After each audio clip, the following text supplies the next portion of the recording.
I've been waiting for them to arrive. Oh, honey, I'm so glad you called. Mom, I'm not going to be able to make it to brunch after all. What? Whoa. Okay, I understand. I understand. We'll celebrate some other time. Oh, you're kidding. Oh, it's all right. Enjoy your day. Hello? Who is this? I know about the blue folder. What? How do you know about that? I have my ways. You'll never have it. By 8:30 on Easter morning, my lemon pound cake was cooling on the counter, my grandchildren's little gift bags were lined up by the door, and I was wearing the lavender dress my late husband always said made me look 10 years younger. Then my son called. "Mom, don't come to brunch today." Andrew stumbled through an excuse about Claire wanting Easter with her side of the family. I swallowed the humiliation and told him I understood. At 12:07 my phone rang again. This time it was Claire. She wasn't apologizing, she sounded terrified. "Faith, I need you to tell me the truth. Did you take the blue folder?" My hand tightened around the phone, because Claire was never supposed to know that folder existed. "Before I tell you what was inside, tell me what you would have done in my place. If family stories like mine speak to you, please like and subscribe. And leave me a comment telling me where you're watching from and what time it is there. I always love knowing where these stories find you." For several minutes after Claire hung up, I remained exactly where I was at Helen's kitchen table. My coffee had gone cold. The slice of lemon pound cake on my plate was barely touched. Through the window, I could see my own house across the street, quiet beneath the pale Virginia spring sunshine. Helen watched me carefully. What did she want? I placed my phone face down. A folder. A folder, I nodded. One she shouldn't know anything about. Helen had been my neighbor for 17 years. She knew when to ask questions and, more importantly, when not to. So she simply pushed the sugar bowl toward me and waited. And while I sat there trying to understand why my daughter-in-law was panicking over paperwork in my late husband's study, my mind drifted backward. Back to when our family had been simpler. My husband, Robert Russell, had been gone for 3 years. We were married 43 years, and sometimes I still woke expecting to hear him downstairs opening the kitchen cabinet too loudly. Robert wasn't born wealthy, neither was I. When we married, we rented a narrow apartment in Richmond, Virginia. The kitchen was so small that Robert used to joke we could cook dinner without leaving our chairs. He worked construction. I kept books for a medical supply company. We saved everything we could. Eventually, Robert decided to start his own business. Russell Commercial Construction began with 1 truck, 2 employees, and a dining room table covered in invoices. I handled the bookkeeping at night. There were years when we worried about making payroll. Years when vacations meant driving 2 hours and staying somewhere cheap. Years when I clipped coupons because saving $20 at the grocery store genuinely mattered. Robert never forgot those years. Even after his company became successful, he moved from small renovations into commercial projects, then gradually began investing in properties himself. Office buildings, retail spaces, small partnerships. Nothing happened overnight. By the time we reached our 60s, we had accumulated considerably more than the young couple in that tiny apartment could ever have imagined. But Robert hated calling us wealthy. "We're comfortable," he would say. I once laughed and told him, "Robert, comfortable people don't need 3 accountants." He smiled. "Then we're complicated and comfortable." That was him. Careful, practical, never impressed by money. Our only child. Andrew grew up inside that philosophy. When he was little, he worshipped his father. At 7, he followed Robert around wearing a plastic tool belt. At 13, he spent Saturdays sweeping construction sites for spending money. At 16, he complained that his friends received cars, while Robert made him save half the cost of a used Honda. "You can afford it," Andrew argued. Robert answered, "That's not the point." I still remember Andrew turning toward me. "Mom, I expected me to rescue him." I almost did. Robert looked at me. I stayed quiet. Years later, Andrew admitted that old Honda taught him more about money than anything else we'd done. Or at least I thought it had. When Andrew married Claire, I was happy for him. I need to say that clearly, because it would be easy to paint Claire as a villain from the beginning. She wasn't. She was bright, attractive, organized, and ambitious. She remembered birthdays. She brought me flowers. During the first years of their marriage, she called me Mom. When my first granddaughter was born, Claire trusted me enough to stay with them for nearly 2 weeks. I cooked, I washed bottles. I held that baby at 3 in the morning while Claire slept. Those memories were real. That's what made everything that came later hurt so much. Andrew eventually opened a home renovation company. Robert helped him build the business plan, but refused to simply hand him startup money. Andrew complained, "Dad, I have customers. I need capital, not homework." Robert pointed at the spreadsheet. "If you can't explain what you're doing with $10,000, you have no business borrowing $100,000." Andrew hated hearing it. But he listened. For years, his company appeared successful. Then Robert died. Cancer took him faster than any of us expected. 8 months from diagnosis to funeral. Afterward, I felt as though someone had removed half the structure holding my life upright. Andrew was grieving too. At least that's what I told myself when he started pulling away. Sunday dinners became monthly dinners. Monthly dinners became occasional visits. Then holidays changed. Claire's parents, Richard and Diane, lived outside Richmond in a large brick home that looked as though it belonged in a magazine. Richard had spent most of his career in finance. Their gatherings were elaborate. Catered meals, perfect table settings, expensive wine, everything coordinated. I wasn't jealous of them, but I noticed something. Whenever there was a scheduling conflict, I was the person expected to understand. Mom Claire's parents already planned Thanksgiving. Mom Richard invited some business people for Christmas. Mom will come by later. Later. I began living in the later portion of my son's life. I accepted it longer than I should have. Partly because I wanted peace. Mostly because I wanted my grandchildren.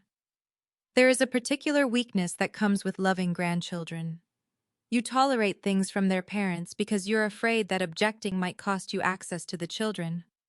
So I smiled. I adjusted. I told myself not to become the difficult mother-in-law.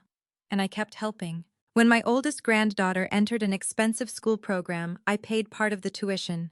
When Andrew and Claire's air conditioning system failed during a July heat wave, I paid for the replacement. When Andrew's business had what he described as a temporary cash flow shortage, I loaned him money for payroll. When they wanted to take the children to Disney World after a difficult year, I quietly covered part of the trip. At first, Andrew seemed genuinely grateful. "Mom will pay you back. Mom, you don't know what this means. Mom, thank you." Over time, the gratitude became shorter. Eventually, help became expected. I noticed. I simply didn't want to admit what I was noticing. Robert had always been better at boundaries. I was better at excuses.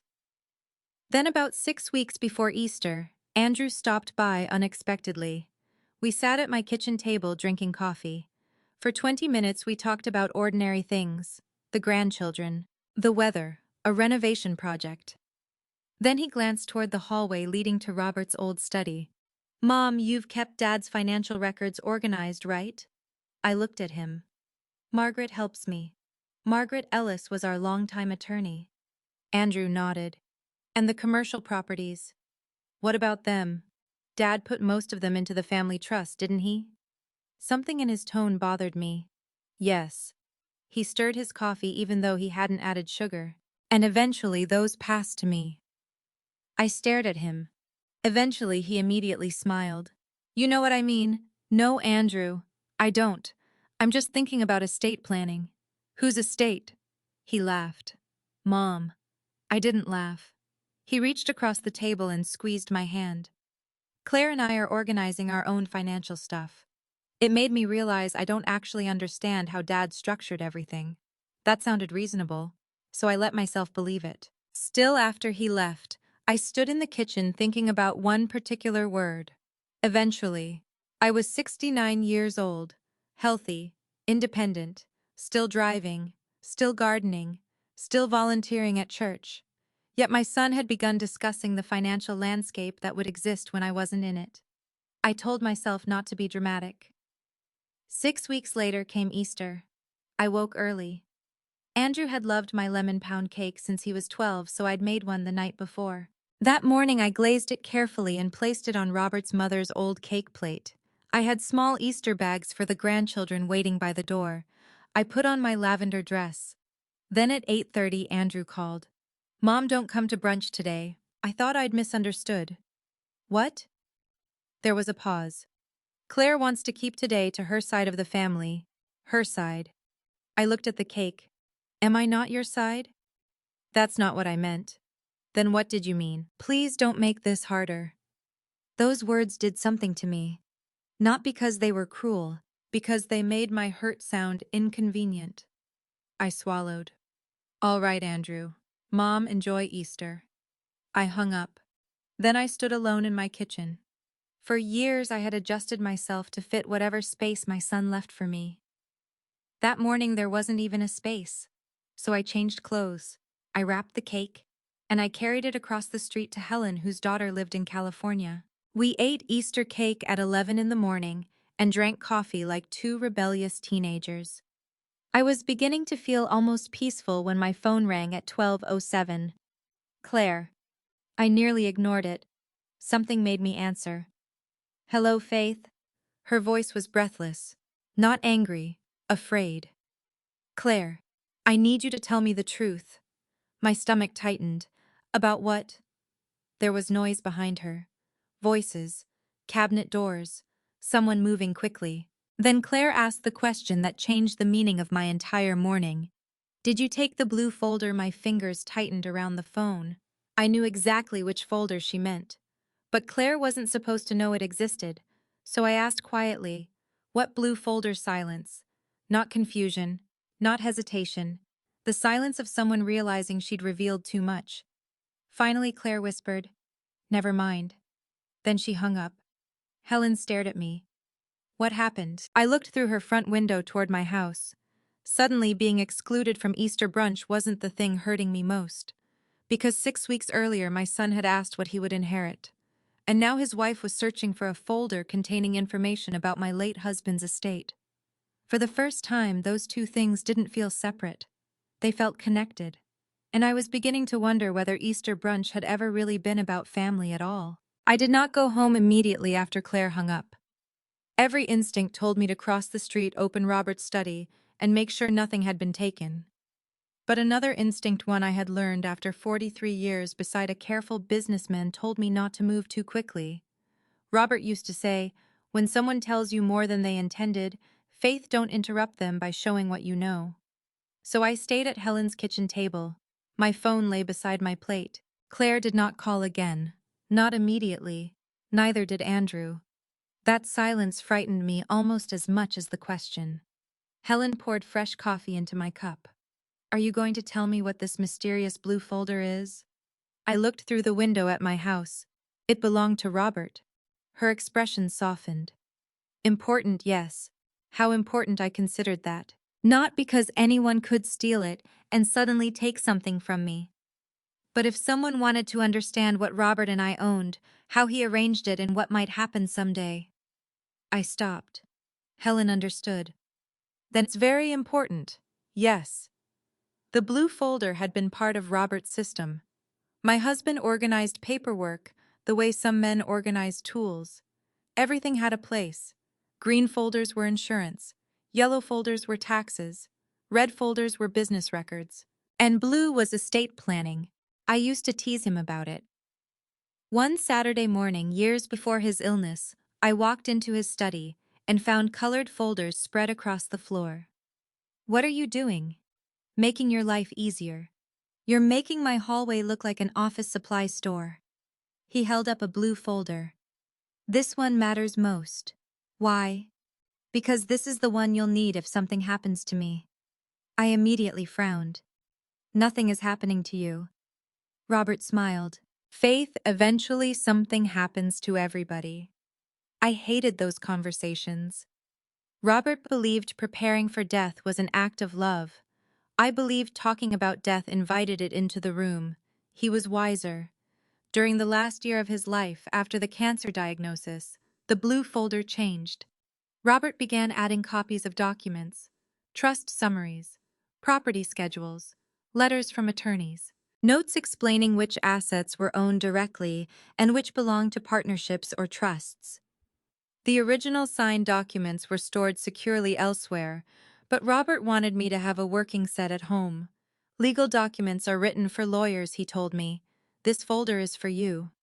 After his death, Margaret Ellis, our longtime attorney, reviewed everything with me. The Russell Family Trust held interests in several commercial properties Robert had acquired over the years. There was a medical office complex near West Broad Street, 2 retail properties, interests in other investments.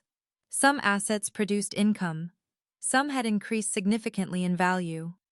The blue folder also contained information concerning Andrew's future position as a beneficiary. That distinction mattered.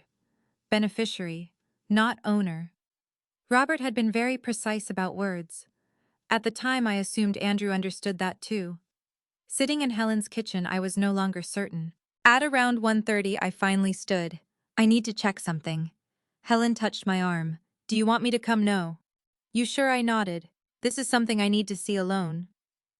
I crossed the street slowly. My Easter gift bags were still sitting beside the front door when I entered.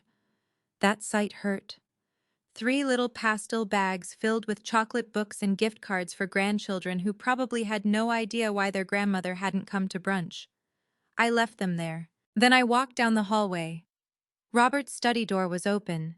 I stopped outside it. The room still smelled faintly of cedar and old paper. His walnut desk stood beneath the window. His reading glasses remained inside the top drawer because I had never found the courage to throw them away. For almost a year after Robert died, I had barely entered this room. Eventually, I opened the curtains. I dusted his desk. I started paying bills there. Grief had taught me that keeping a room untouched did not keep a person alive. Now I sat in Robert's chair and opened the bottom drawer. The blue folder was gone. But that did not frighten me, because I had removed it myself 3 days earlier. I had moved it because of something so small I had almost ignored it. The drawer had been left slightly open. Robert's desk was old. The bottom drawer had a peculiar catch. To close it properly, you had to lift it slightly while pushing. I knew that. Andrew knew it too. Most other people did not. About 2 weeks before Easter, Andrew had come to my house while I was attending a church committee meeting. He said he wanted old photographs from the attic. Later that evening, I noticed the bottom drawer of Robert's desk sitting half an inch open. I closed it. Then I opened it again. Nothing appeared missing. Still, the folders looked different. Not dramatically, just handled. I told myself Andrew had probably searched the desk for photographs. Then 3 days before Easter, the feeling returned. So I removed the blue folder. I slipped it inside an old canvas tote and hid it upstairs in a place no one would think to search. I told nobody. Now Claire had asked whether I had taken it, not misplaced it, not moved some papers. Taken it. That meant she expected it to be inside Robert's desk. I pulled open the drawer and examined the remaining files. Green, yellow, red. Everything appeared intact. Then I found an older photocopy of a property schedule attached to the trust. I unfolded it. The values were outdated, but the names were clear. One caught my attention. West Broad Medical Center. Suddenly, I remembered dinner 6 weeks earlier. We had been celebrating my granddaughter's birthday at an Italian restaurant. Claire had been talking with Richard, her father, about commercial property values around Richmond. Then she turned toward me. That medical complex Robert invested in near West Broad must be worth a fortune now. I remember pausing with my fork halfway to my mouth. What medical complex? Claire blinked.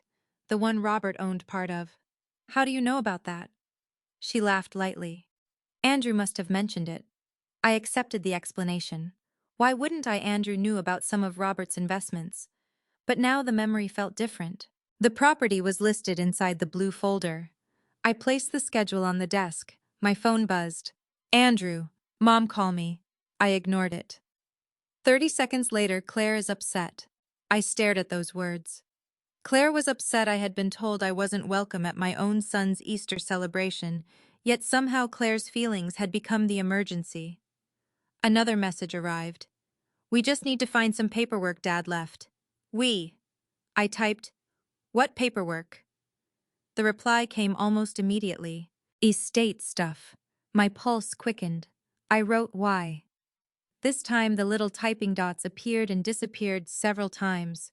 Finally, it's complicated. Please call. I didn't. Instead, I walked upstairs. The blue folder was exactly where I had hidden it. I carried it downstairs and placed it on the dining room table. For several minutes, I simply stared at it. Then I opened it. Robert's handwriting appeared on several pages. Notes meant for me. One said, Faith Margaret has originals. These copies are reference only. Another Andrew is beneficiary under terms of trust. Do not confuse beneficiary status with ownership/control. I read that sentence twice. Then I turned through the property schedules. Asset names. Ownership percentages. Approximate valuations from years earlier. Information that could be extraordinarily useful to someone trying to understand the financial strength of the Russell estate. But stealing the folder would accomplish nothing legally. No deed could be transferred with it. No account could be emptied. No trust could be changed. Its value was information. That realization was almost worse. Because information could be shown to someone. A banker, an investor, a lender, a business partner. I remembered Andrew's question from 6 weeks earlier. Eventually those passed to me. Then Claire's comment about the medical complex. Then Easter morning. Don't come to brunch. Then noon. Did you take the blue folder? I closed the folder. My phone rang. Claire again. I let it ring twice before answering.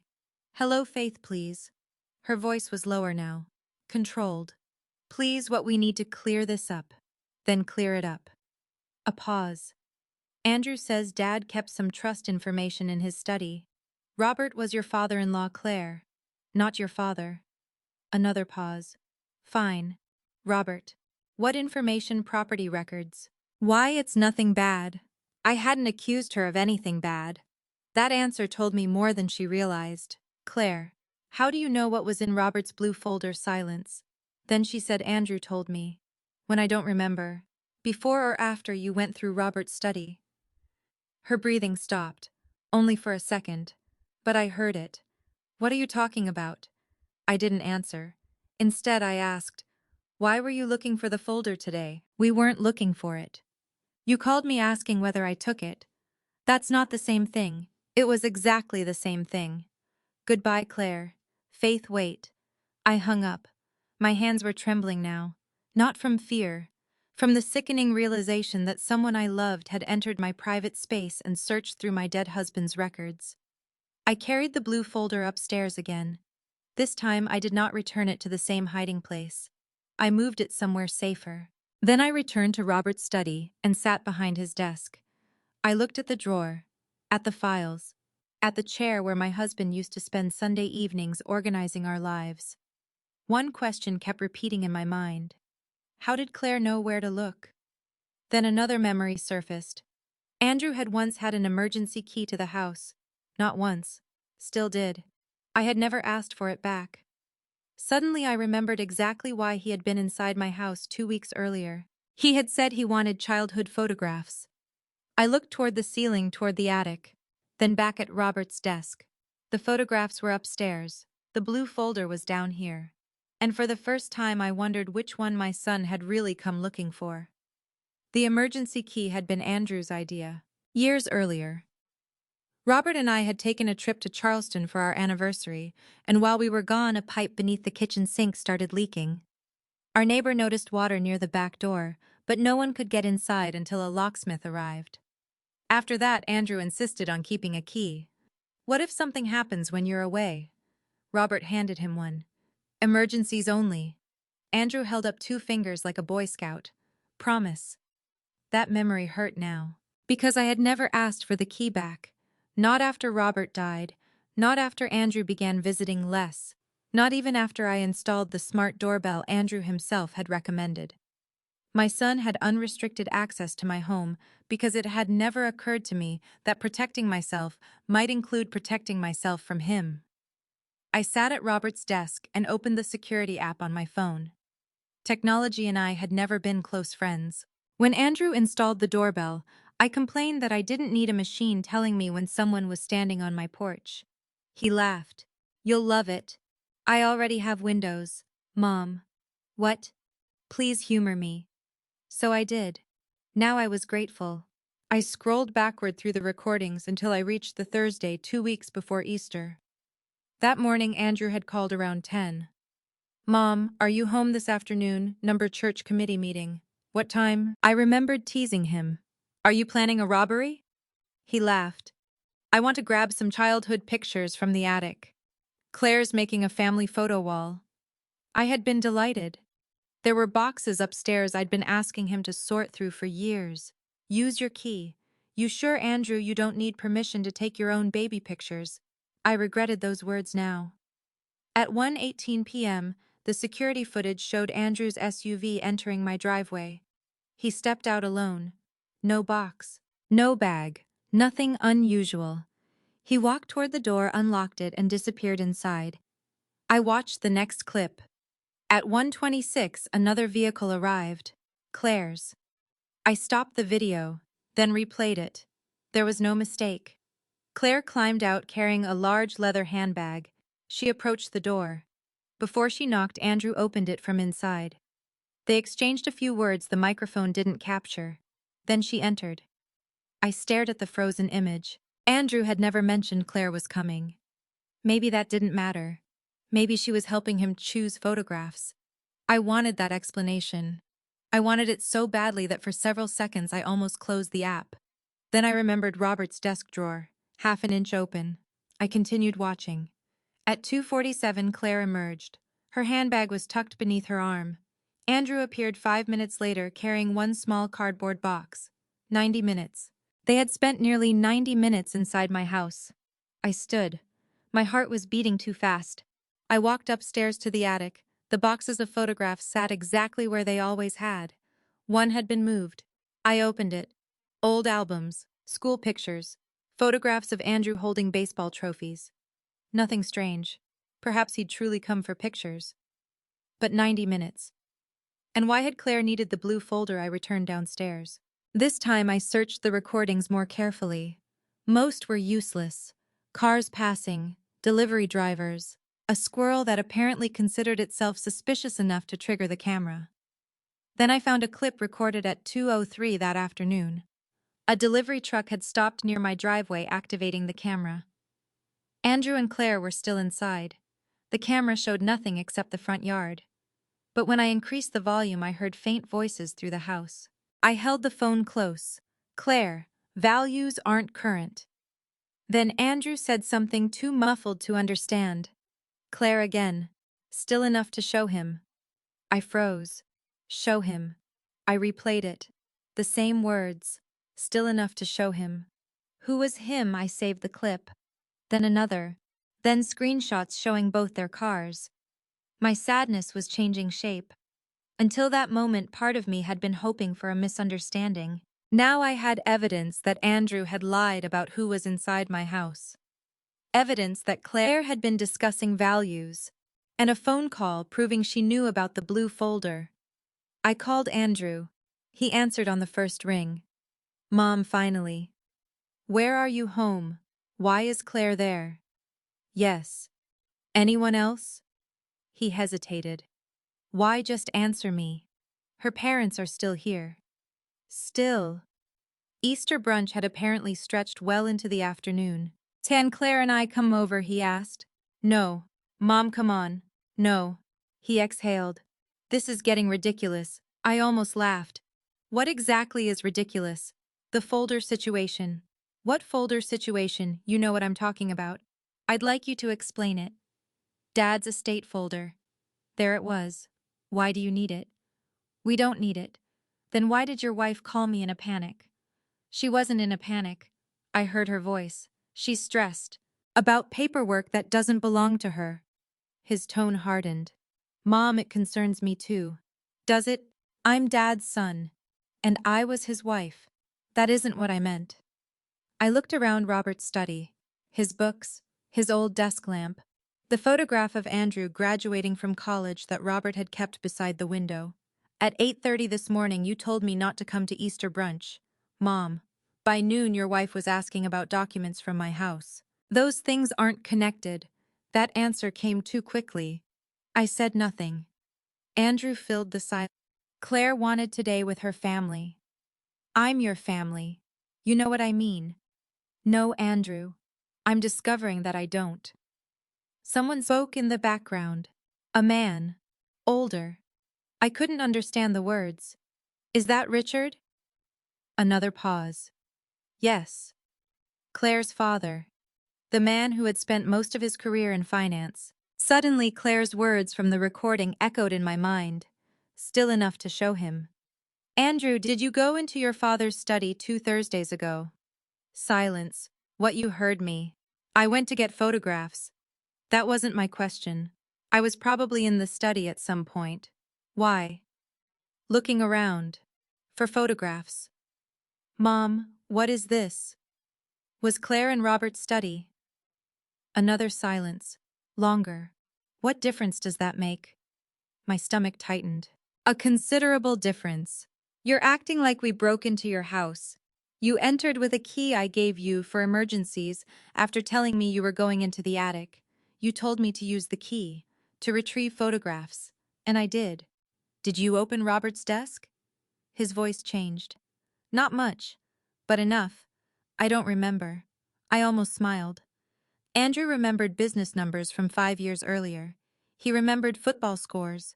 He remembered exactly which bottle of wine Robert opened on his 21st birthday. But apparently he couldn't remember opening a desk drawer 2 weeks ago. Claire knows about the blue folder. Dad never made that folder a secret. Did you show it to her? He sighed. Mom, these aren't classified government documents. That's not an answer. You're making this into something it isn't. Then tell me what it is. He didn't. Instead, he said, we need some information from Dad's records. For what business? The word slipped out. I heard him realize it. What business? Forget it. No.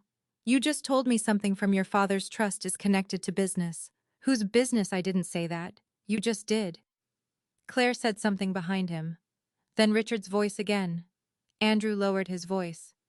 Mom, I need to go. Andrew, what, don't use that key again. Silence. Then anger. Seriously, yes. I'm your son. That is exactly why I trusted you with it. He said nothing. Enjoy the rest of your Easter. I ended the call. My hands were shaking. Not because I had yelled. I hadn't. Not because Andrew had confessed. He hadn't done that either. But sometimes what people refuse to answer tells you more than an admission. I returned to the security footage. I watched Claire arrive again. Then I watched her leave. Her handbag looked fuller. Maybe that was imagination. I refused to turn suspicion into certainty without evidence. But there was one fact I could no longer dismiss. They had searched something.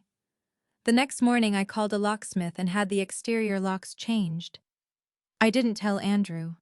Then I sat at the kitchen table with a notebook. I wrote down every unusual question Andrew had asked during the previous 2 months. The trust, the commercial properties, whether I planned to sell anything, whether Margaret still handled my estate, whether Robert had updated property valuations before he died. The list filled most of a page. At the bottom I wrote, "Who is him?" I stared at those words. Then I remembered the birthday dinner. Claire discussing the West Broad Medical Complex with Richard, her father, a finance man. And suddenly I had another question. Had Claire been showing the property values to her father? My phone buzzed. A message from her. Faith, please call me. You don't understand what's happening. I read it twice. Perhaps she was right. I didn't understand. Not completely. But I finally knew who could help me. There was one person who understood Robert's trust better than Andrew, better than Claire, and probably better than I did. Margaret Ellis, our attorney. And before I asked my son another question, I intended to find out exactly what Robert had protected and why Andrew suddenly seemed so desperate to prove what he would inherit. I did not call Margaret on Easter Sunday. Part of me wanted to. I wanted to tell someone immediately that my son had used an emergency key to enter my home, that my daughter-in-law knew about private estate documents, and that I had heard Claire talking about property values while they were inside. But Margaret Ellis had spent nearly 20 years cleaning up business emergencies for Robert and me. She had children and grandchildren of her own. I wasn't going to drag her away from Easter dinner because my family had apparently forgotten what boundaries were. So I waited. More importantly, I stopped answering Andrew and Claire. By 6 that evening, Andrew had called 4 times. Claire had called 3. The messages changed as the hours passed. At first they were careful. "Mom, please call me. Faith, we need to clear this up." Then Andrew became impatient. "Those documents concern the family. I don't understand why you're making this difficult." I stared at that message for a long time. Concern the family. There was a difference between information concerning someone and information belonging to them. Robert had understood that difference. Apparently Andrew did not. At 8:16, another message arrived. "Mom, it's family information. Stop treating us like strangers." My thumb hovered over the screen. I wanted to write, "Strangers don't have emergency keys to my house. Strangers don't know which drawer my husband kept his trust documents in. Strangers don't search for blue folders while I'm deliberately somewhere else." Instead, I put the phone down. Robert had taught me that silence could be useful. Years earlier, one of his business partners had accused him of mishandling a project. Robert came home furious. I expected him to call the man immediately. He didn't. He waited. 2 days later, the man sent an email explaining himself in such detail that he accidentally revealed the mistake had actually been his. When I asked Robert how he'd known to wait, he shrugged. "People get uncomfortable when you don't defend yourself. Sometimes they start filling the silence." So I let Andrew fill mine. Monday morning at exactly 9, I called Margaret's office. Her assistant Jennifer answered. "Ellison Hartwell." "Good morning, Jennifer. It's Faith Russell." Her voice warmed. "Mrs. Russell, happy Easter." "You too." I hesitated. "Is Margaret available one moment?" Margaret came on less than a minute later. "Faith, I'm sorry to call first thing. You never call first thing." That was Margaret. Straight to the point. She was 62 with silver blonde hair, sharp blue eyes, and the unnerving ability to remain silent until people told her things they hadn't planned to say. "What happened?" she asked. "I need to ask you a question first." "All right. Has Andrew contacted you about Robert's trust?" There was a pause. Only a second. But I heard it. "Why are you asking?" My stomach tightened. "So he has. I didn't say that. You didn't have to." Another pause. Then Margaret said, "Come to my office." "When now?" 40 minutes later, I was sitting across from her conference table. I had brought my phone and the notebook containing the questions Andrew had asked over the previous 2 months. The blue folder remained safely hidden at home. Margaret listened while I told her everything. Easter morning. Andrew excluding me from brunch. Claire's call at 12:07. The blue folder. The emergency key. The security footage. Claire saying the values weren't current, but were still enough to show him. When I finished, Margaret removed her glasses. "Does Andrew still have access to the house?" "Not anymore. I changed the locks this morning." "Good. Do you think I overreacted?" "No." Her answer was immediate. That frightened me. "Is the blue folder secure?" "Yes." "Original signed trust documents not in the house?" "Correct. We have the appropriate originals secured." I nodded. "Now tell me exactly what Claire said when she called." I repeated the sentence. "Faith, I need you to tell me the truth. Did you take the blue folder?" Margaret leaned back. She identified the color herself. "Yes. You never told her." "Never." "And Andrew? He called it Dad's estate folder. Did either explain why they needed it?" "No." Margaret picked up a pen. "Good. Good. You didn't give them information." I thought of Robert. He taught me something. Margaret smiled faintly. "He taught all of us something." Then her expression changed. "There is something I need to tell you." My chest tightened. What, 3 weeks ago, my office received a phone call. From Andrew, no. From a man named Thomas Keller. The name meant nothing to me. Who is he? A financial consultant, associated with a private lending group in Virginia. Why was a private lender calling my attorney? He asked about the Russell family trust. For a moment I simply stared at her. What exactly did he ask? He said he was conducting preliminary due diligence regarding a business owner who had represented himself as having a future beneficial interest in the trust. The word sounded deliberately complicated. Margaret, say that in English. Her eyes softened. Someone told him they expect to benefit financially from your family trust in the future. Andrew. The caller didn't initially give me his name. But you suspected him? Yes. My mouth went dry. What did you tell this Keller person? Nothing confidential. I told him we don't discuss client estate planning with third parties. Did he ask about specific properties? Yes. My stomach dropped. Which ones? The West Broad medical property was one. Claire. That birthday dinner. That medical complex must be worth a fortune now. I felt suddenly cold. What else? 2 retail properties. Those were also listed in the blue folder. I looked down at my hands. Margaret, how would this man know those properties were connected to us? I don't know. I did. Or at least I knew one possible route. Andrew. Claire. My study. The folder. Why didn't you call me? Because people ask strange questions around trusts more often than you'd imagine. I gave him nothing documented the call, and intended to mention it at our next review unless something else happened. Something else did, Margaret nodded. 2 days later, Andrew called me. That hurt more than it should have. What did he want? He asked a hypothetical question. I almost laughed. Andrew has never asked a hypothetical question in his life. Margaret didn't smile. He wanted to know whether a beneficiary could use an expected future trust distribution as evidence of financial strength. I stared at her. What does that mean? It could mean several things. Tell me the worst one. She hesitated. It could mean he's trying to convince someone that he will have access to significant assets in the future. When I die. Margaret didn't answer immediately. That was answer enough. I stood and walked toward the window. Richmond moved below us. People crossed the street carrying coffee. A delivery truck stopped at the curb. Everything outside looked ordinary. Inside that office, I had just learned my son might be discussing the financial benefits of my eventual death with lenders. Did you tell him he would get the money? No. What did you tell him? That being named as a beneficiary does not mean he owns trust assets, and that future distributions may be conditional.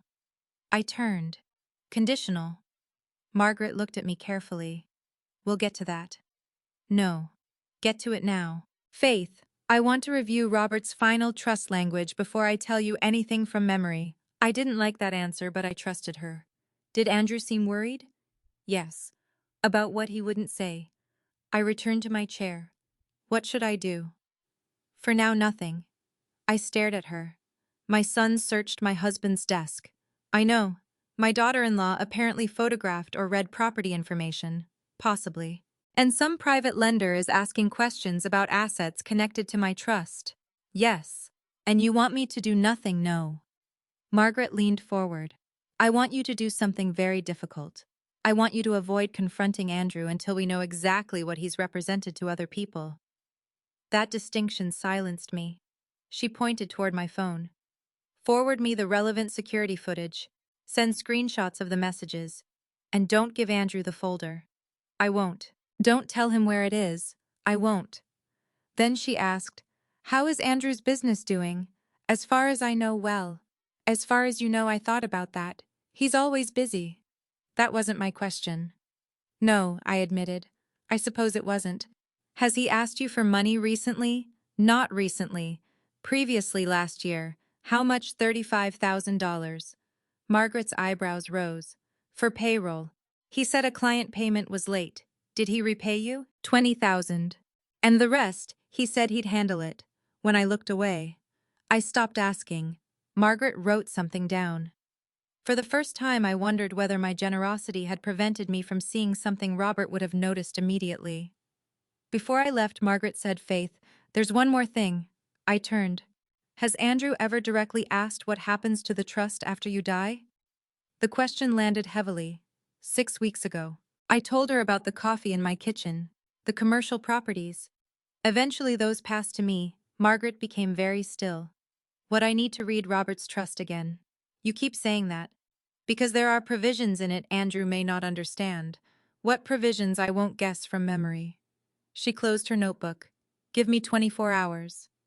I left her office feeling as though I had arrived with one mystery and departed with five. As I stepped into the elevator, my phone buzzed.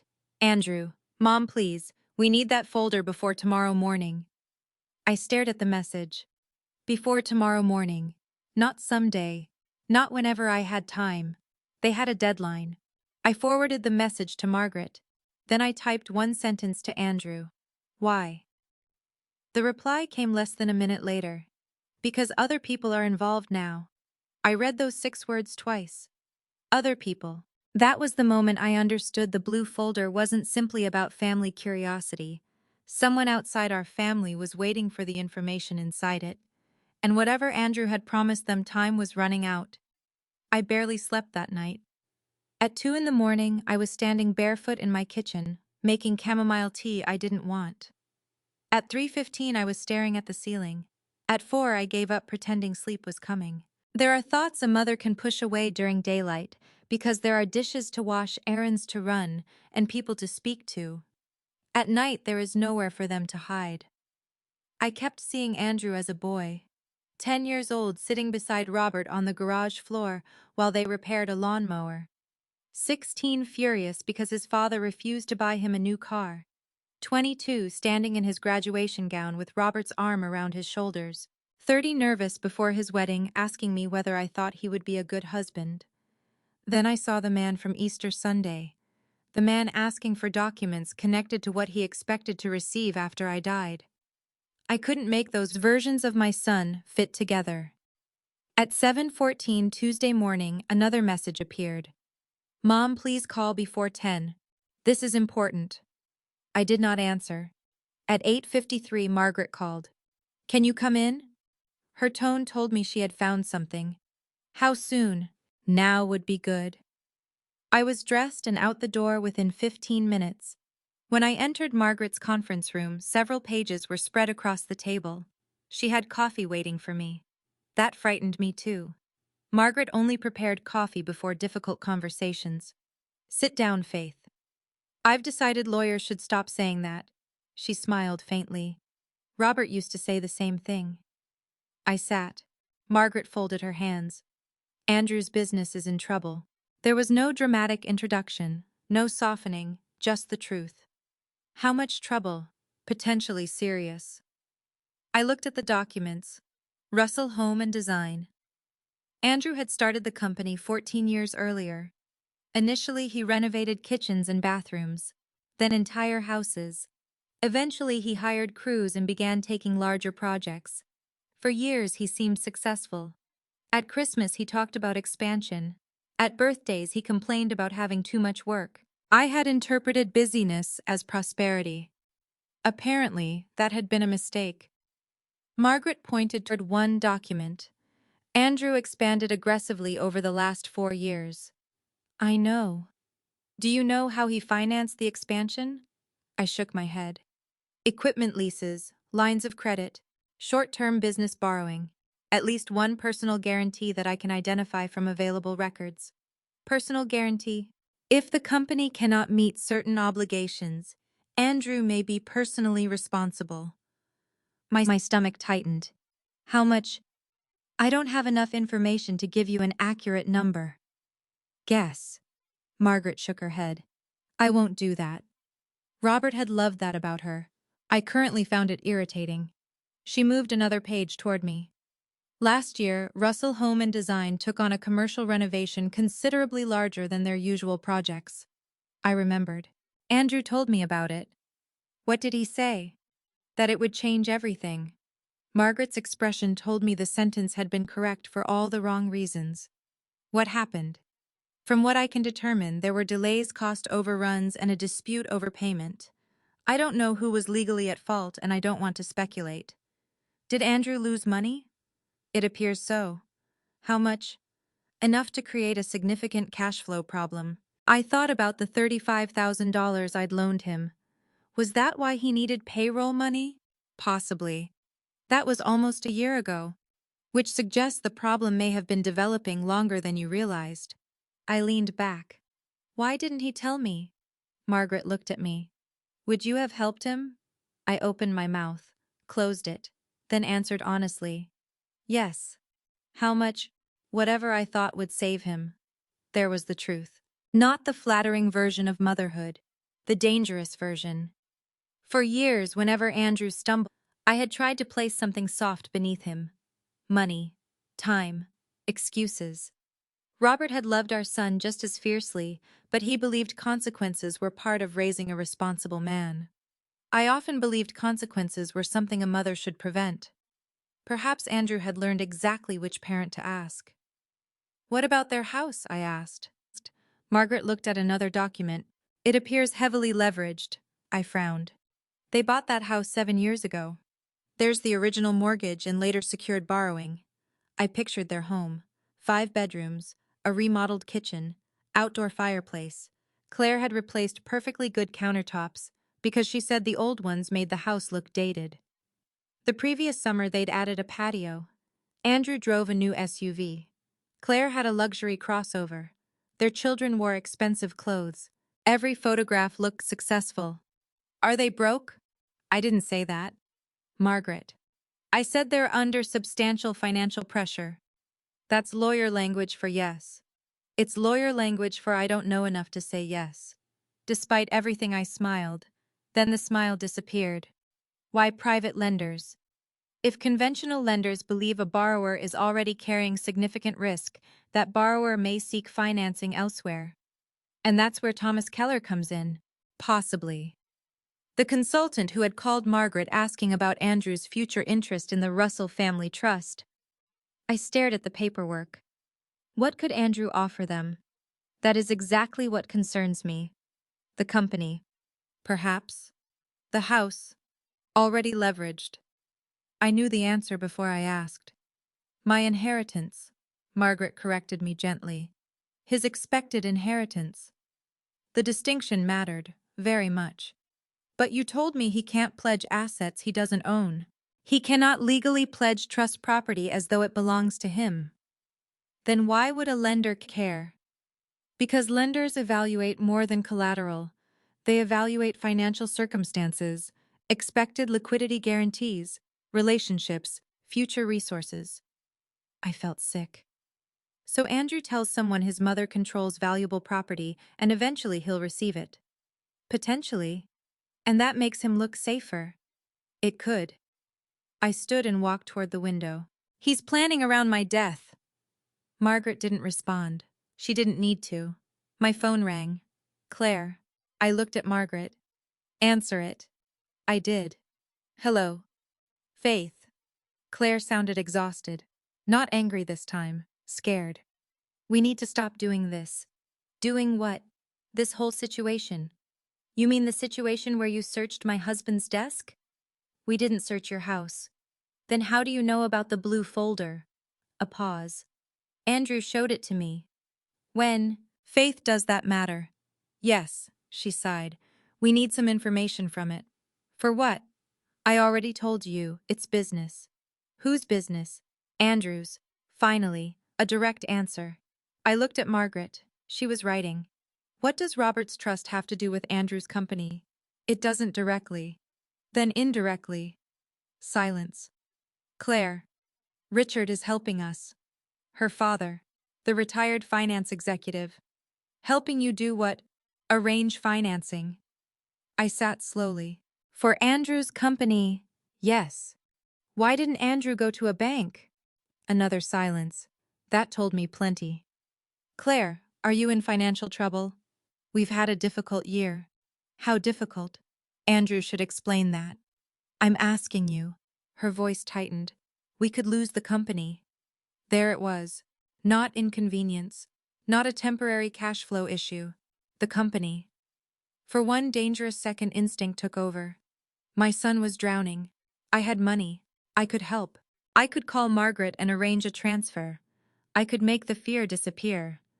That was what I had always done. Margaret must have seen something change in my face. She slowly shook her head. Not no, not never, just not yet. I took a breath. Why do you need the blue folder? We need updated information about the trust assets. For your lender. Not exactly. Claire. She exhaled sharply. Richard is meeting with people who might help Andrew. And those people want information about my property. It's not your property exactly. It's family property. My entire body went still. Excuse me. I didn't mean. You absolutely did. Faith, I'm trying to explain. No. You're trying to describe my assets in language that makes you feel entitled to them. That's unfair. Then answer one question. Are you using information about my trust to help Andrew obtain financing? No. The answer came instantly. Then quieter. Not exactly. I looked at Margaret. Her expression had changed. Goodbye, Claire. Wait. I ended the call. For several seconds, neither Margaret nor I spoke. Then she said, we need to determine exactly what Andrew has represented to these lenders.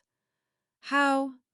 We start with what is publicly available, what Andrew has told my office, and what we can appropriately clarify with the parties who contacted us. And the trust? I reviewed it last night. My heart accelerated. And Robert included provisions Andrew may not understand. What kind? Margaret opened another file. Before she could continue, my phone buzzed. Andrew. Mom, please don't make any decisions until we talk. I showed Margaret. She read it. Then another message arrived. You don't understand what happens if this financing falls through. I stared at those words. My first reaction was fear for my son. My second was something different. If Andrew's entire company depended on financing connected somehow to my estate, then his problems were much larger than he had admitted. Margaret, I said quietly, tell me something. Anything. If Andrew believes Robert's trust automatically becomes his when I die, is he right? She looked at me for several seconds. Then she closed the business records and pulled Robert's trust toward us. No, she said. One word, simple, absolute. I felt my breath catch. Margaret placed her hand on the document. And if your son has been telling lenders otherwise, Faith, then Andrew may have built his entire rescue plan around something he never actually owned. I thought Margaret's answer would make me feel relieved. It didn't. For several seconds, I simply stared at Robert's trust sitting between us on the conference table. No, no, Margaret repeated. But Andrew is our only child. Yes. And he's named in the trust. Yes. Then why would he think the properties eventually become his? Margaret leaned back. Because people often hear the word beneficiary and translate it into owner. I looked down at the document. So what does it actually mean? We'll go through the exact provisions carefully. But first, Faith, we need to separate two issues. She raised one finger. Andrew's financial problems. Then another. And Andrew's legal rights. They're connected. In his mind, perhaps. Legally, they are not the same thing. I didn't understand yet, but I was beginning to understand something worse. Andrew might have been counting money he did not own. I asked Margaret to tell me exactly what she knew about the financing. She made another call while I sat across from her. She didn't put it on speaker, and she was careful not to disclose confidential information. Mostly she listened. I watched her expression change. Once. Then again. When she hung up, she remained silent for several seconds. What? Thomas Keller confirmed that Andrew has been discussing his future beneficial interest in the Russell Family Trust. My stomach tightened. How? He would not give me confidential details about their negotiations, nor should he. But he confirmed enough. Enough for what? Enough to know Andrew has allowed people to consider his expected inheritance as part of the broader picture of his financial strength. There it was. My future death translated into a business advantage. I folded my arms tightly. Has he pledged the trust? Not from anything I have seen. Has he forged my signature? I have no evidence of that. Has he stolen anything? Again, no evidence. I should have felt better. Instead, the truth felt more personal. If Andrew had stolen money, I could have called it theft. If he had forged my name, I could have called it fraud.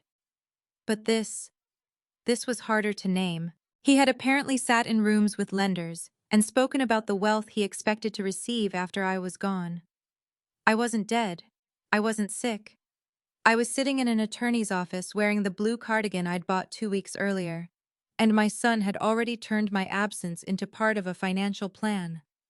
What exactly did he tell them? I asked. That is what we still need to establish.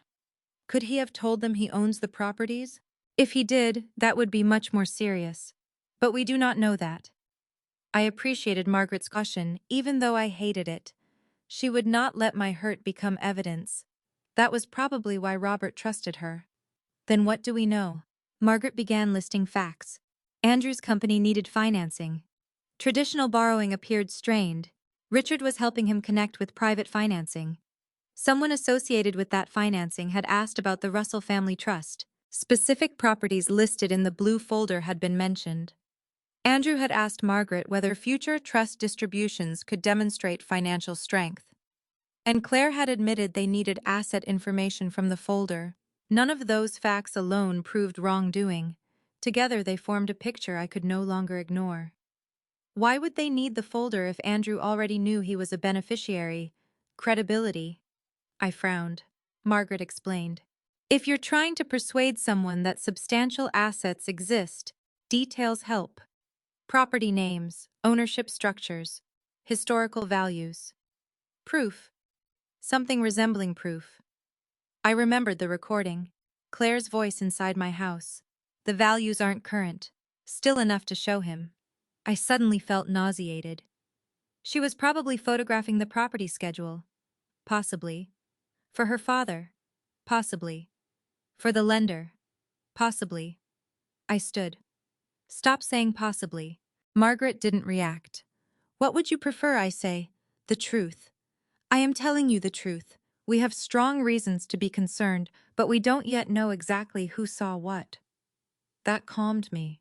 Not emotionally, intellectually. Robert used to do the same thing. When I became angry, he forced me back toward facts. I sat again. All right, facts. Good. Fact Andrew knew the folder existed. Yes. Fact Claire had seen enough to know what was inside. Strongly indicated yes. Fact her father is helping arrange financing. According to Claire. Fact someone connected to private lending called you about Andrew's future trust interest. Yes. Fact Andrew needs money. Yes. And fact I was specifically told not to attend Easter brunch while Claire's father was there. Margaret stopped writing. I saw the moment she made the connection. Faith. What? Who else attended brunch? I don't know. Find out. The idea unsettled me. Why? Because if Easter was simply a family gathering, your exclusion is emotionally painful, but unrelated. If someone connected to Andrew's financing was present, she didn't finish. She didn't need to. I took out my phone. My granddaughter Emily had posted photographs online.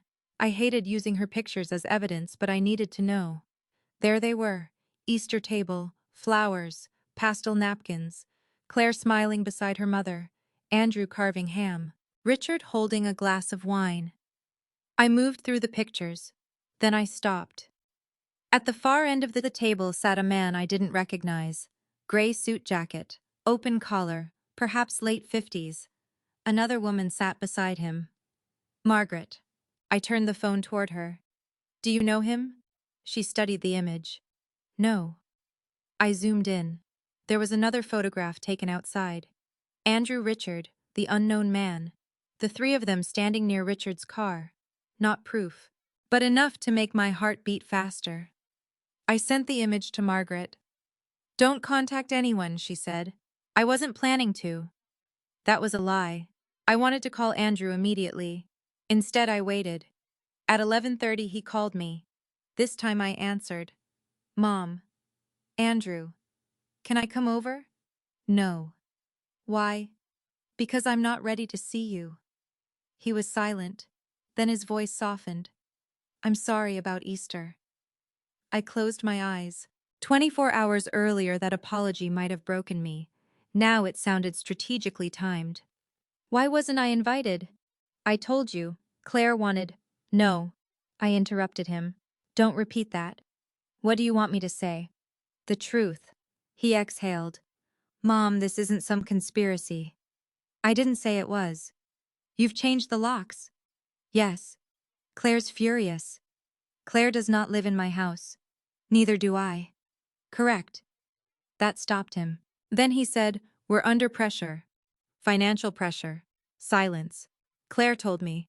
He muttered something under his breath. How bad is it? We're handling it. By using information about my trust. We aren't using your money. That wasn't my question. Dad built that estate for the family. I felt something inside me crack. Not loudly. Quietly. He built it with me. I know. Do you? Of course I do.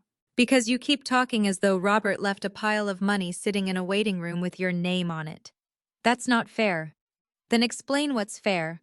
His frustration rose. I have a beneficial interest. That's true. Yes. And eventually, there was that word again. Eventually. What happens eventually, Andrew? He stopped. I waited. Finally he said, you know what I mean. No. Say it. He couldn't. Because saying it required acknowledging the event that would make his inheritance relevant. My death. I looked across Margaret's conference room at the empty chair beside me. Did you tell a lender you'll inherit the commercial properties? I told them I have a future interest. Did you show them property values? Richard handled most of that. My breath caught. There. A piece of truth. Using information from the blue folder. Another silence. Andrew. The numbers were old. The room seemed to narrow. I heard Claire's recorded voice again. The values aren't current. Still enough to show him. That's why you searched Robert's desk. We didn't search anything. You took information. I photographed a couple of pages. My son said it almost casually, as if the issue were the method rather than the violation. Without asking me. They were Dad's records. They were in my house. I'm his son. And I am still alive. The words came out sharper than I intended. Andrew went silent. I continued. Did you understand that when you showed people those numbers, that the woman whose death makes your future interest relevant is still alive? Mom, don't make it sound disgusting. I don't have to. He inhaled sharply. We're trying to save my company. And you thought my estate could help you do that without even telling me. We didn't take anything from you. That sentence broke my heart because technically he was right. No money had disappeared. No deed had been transferred. No signature had been forged. But something had been taken. The assumption that my life belonged to me before it belonged to anyone waiting behind me. Who was at Easter brunch? I asked. What? The man in Emily's photograph. Gray jacket. Silence. Then Andrew said, he's connected to the financing. My eyes met Margaret's. There it was. Easter brunch had not simply been Easter brunch. Is that why you didn't want me there? No. Andrew. It's complicated. Then simplify it. He didn't answer. I heard Claire speaking in the background. Then Andrew said, Mom, I have to go. Before you do understand something. What? Do not make another statement about my trust until you've spoken to Margaret. His tone changed. Why? Because you may not understand what your father actually left you. He laughed nervously. I know what Dad left. I looked at Robert's trust on the table. No, I said quietly. I'm beginning to think you don't. I ended the call. Margaret waited. Then she pulled the trust toward me. Now, she said, we need to discuss the clause Robert included for exactly this kind of situation. I stared at her. What kind of situation? She placed one finger on the page. A beneficiary treating an expected inheritance as though it already belongs to him. For the first time since Easter morning, my anger gave way to something else. A terrible curiosity, because Andrew had built a financial rescue plan around his father's estate. And he had no idea his father had anticipated the possibility years before. Margaret turned the trust document toward me and placed her reading glasses on the bridge of her nose. I expected complicated legal language. I expected paragraphs about percentages, trustees, distributions, and property. What I didn't expect was to hear Robert's voice in my husband's carefully chosen words. Margaret pointed to a section near the middle of the document. This is the provision I mentioned. I leaned closer. The language was formal, dense, and written in the kind of legal vocabulary that made my eyes cross after the third sentence. Tell me what it means. Margaret smiled. I was hoping you'd say that. She tapped the page. Andrew is a beneficiary. That part is straightforward. But being a beneficiary does not mean he automatically receives control of the trust assets. Even after I die. Even after you die, depending on the circumstances. I stared at her. Then who controls them? The trustee. And that's me. Currently, yes. I felt a strange wave of relief. But after me, Robert established a successor trustee structure. It isn't simply Andrew stepping into your position. I looked at the document again. Robert had always been careful, I knew that. But somehow until that moment I had never appreciated how carefully. Why would he do this? Margaret removed her glasses. Because Robert knew you. I laughed softly. That doesn't answer my question. It does. She leaned forward. He knew you would give Andrew anything if you believed your son was struggling. I looked away. That hurt because it was true. Robert thought I was too soft. Robert thought you were compassionate. Same thing. Not always. She turned another page. Robert also knew Andrew. I swallowed. What did he think of him? Your husband loved your son deeply. That's not what I asked. Margaret paused. He believed Andrew had good intentions, but could become impatient when money was involved. I almost smiled. That's diplomatic. Robert was diplomatic when he wasn't angry. I remembered that. He could spend 20 minutes explaining why a contractor was irresponsible without using the word irresponsible once. Margaret continued. Robert wanted Andrew to benefit from the family wealth. He did not want Andrew to build his life around an expectation of receiving it. I looked down. That sounded exactly like Robert. So the trust is designed to protect the assets from him, not from him. Then from what? From poor decisions. The words landed quietly. Margaret explained that the trust gave the trustee authority to consider circumstances before making certain distributions. There were safeguards. There were conditions. There were limits designed to prevent the family assets from being used recklessly. And one provision was particularly relevant. If a beneficiary attempted to use a future trust interest as collateral or represented the interest as though it were presently available, the trustee could restrict distributions until the situation was properly resolved. I stared at her. So if Andrew has been telling lenders that he'll eventually inherit these properties, we need to know exactly what he said. But if he did, then he may have created a problem for himself. I leaned back. Would the trust disappear?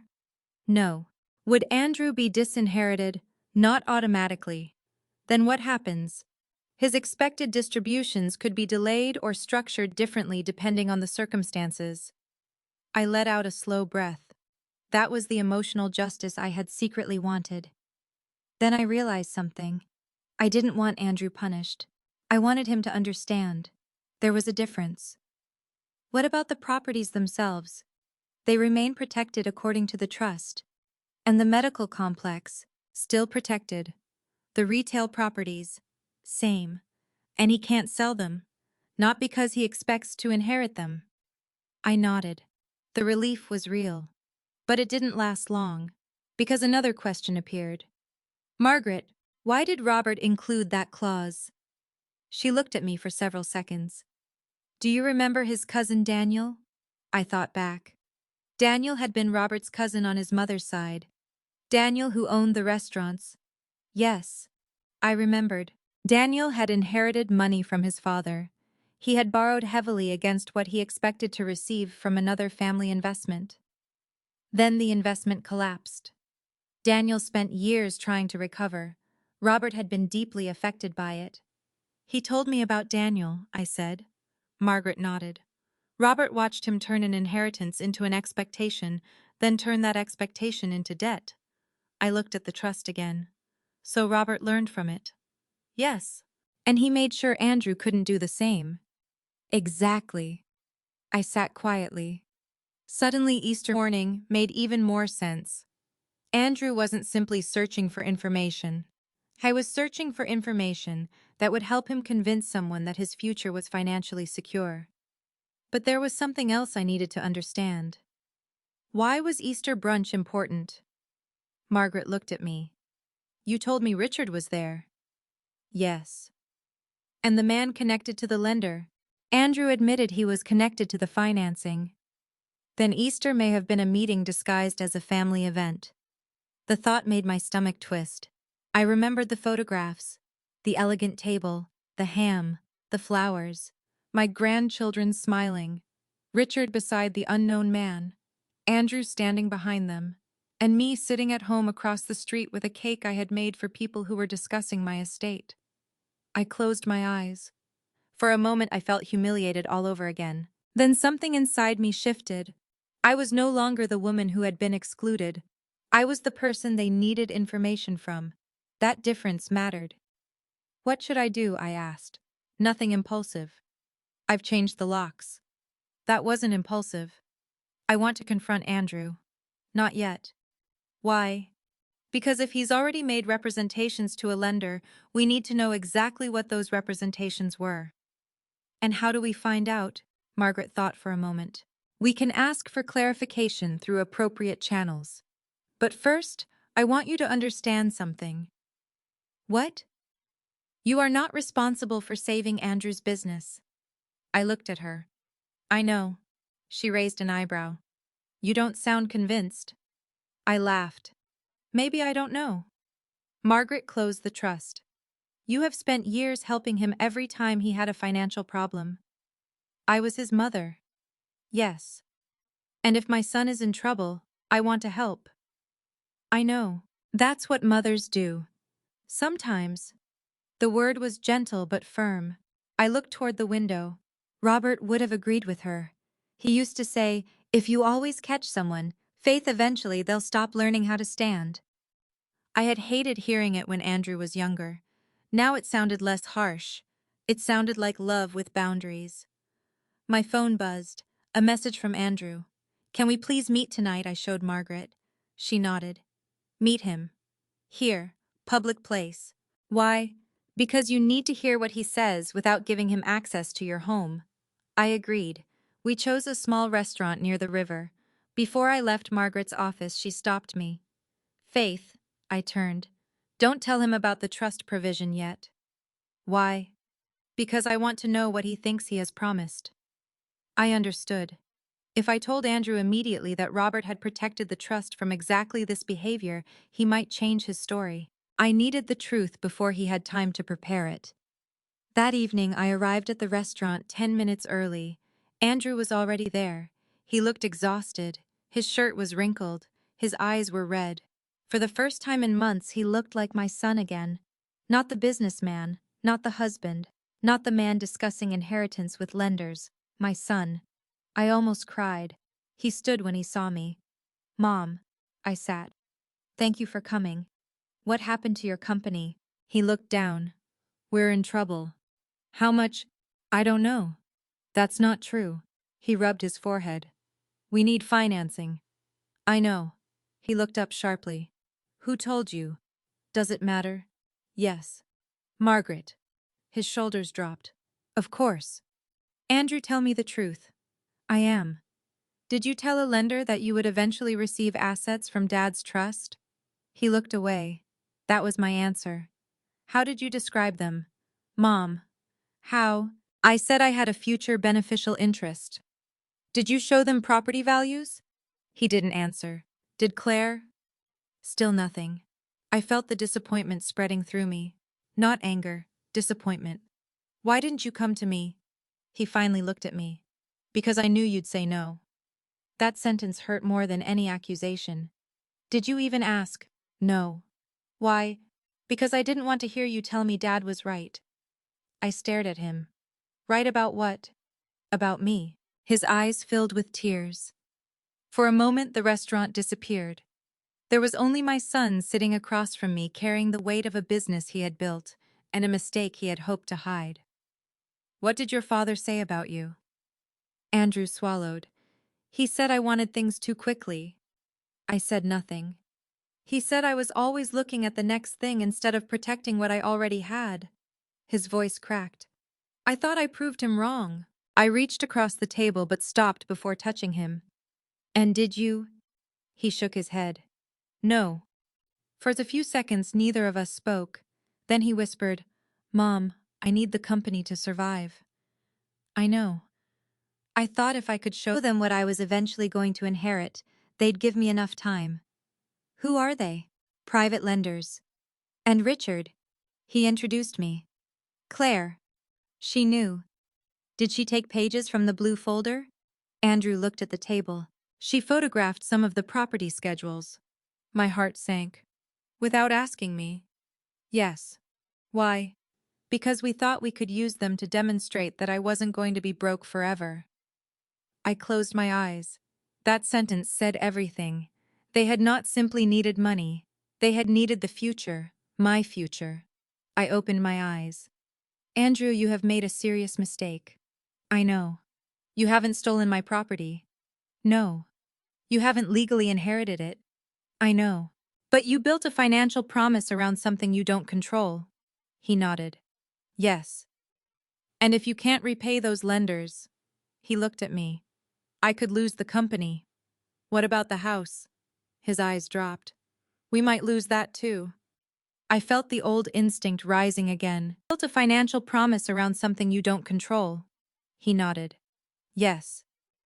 And if you can't repay those lenders, he looked at me. I could lose the company. What about the house? His eyes dropped. We might lose that too. I felt the old instinct rising again. The desire to solve it. To write a check. To protect my son from consequences. Then I remembered Robert's voice. Love doesn't mean making consequences disappear. It means helping someone become strong enough to face them. I reached for my purse. Andrew looked hopeful. I pulled out Margaret's business card and placed it on the table. I'm not giving you money tonight. His face fell. But I am giving you something else. He picked up the card. Call Margaret tomorrow. For what? To understand exactly what your father left you. Andrew stared at the card, then at me. And for the first time, I saw something in his expression that had been missing for years. Not entitlement. Fear. Real fear. Because my son was finally beginning to understand that the inheritance he had been planning his life around might never be his to control. And neither of us yet knew what Robert's final protection would mean for the future. I thought the hardest part of that conversation would be telling Andrew I wasn't going to give him money.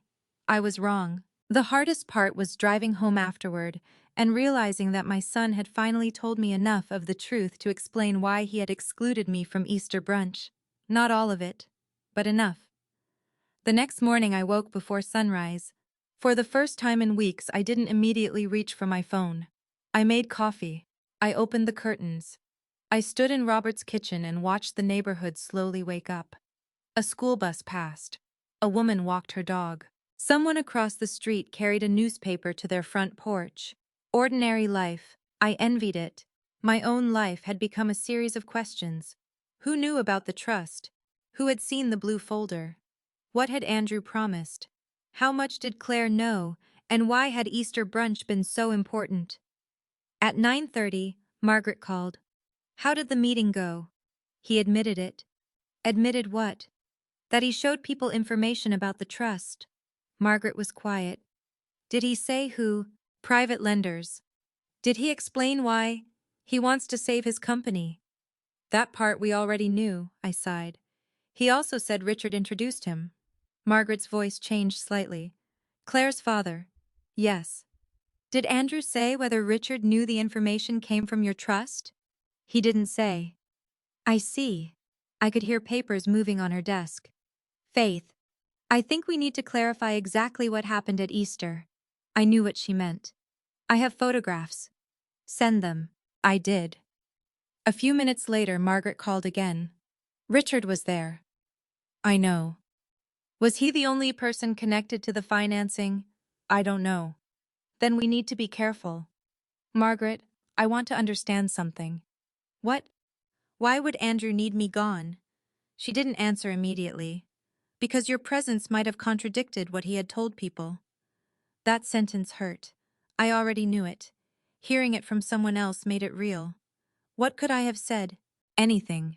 Such as, that Andrew does not control the trust. I might not have even discussed it. He couldn't take that risk. I closed my eyes. My son hadn't simply excluded me because Claire wanted her parents around. He had needed me away from a conversation where my existence could interfere with the story he was telling.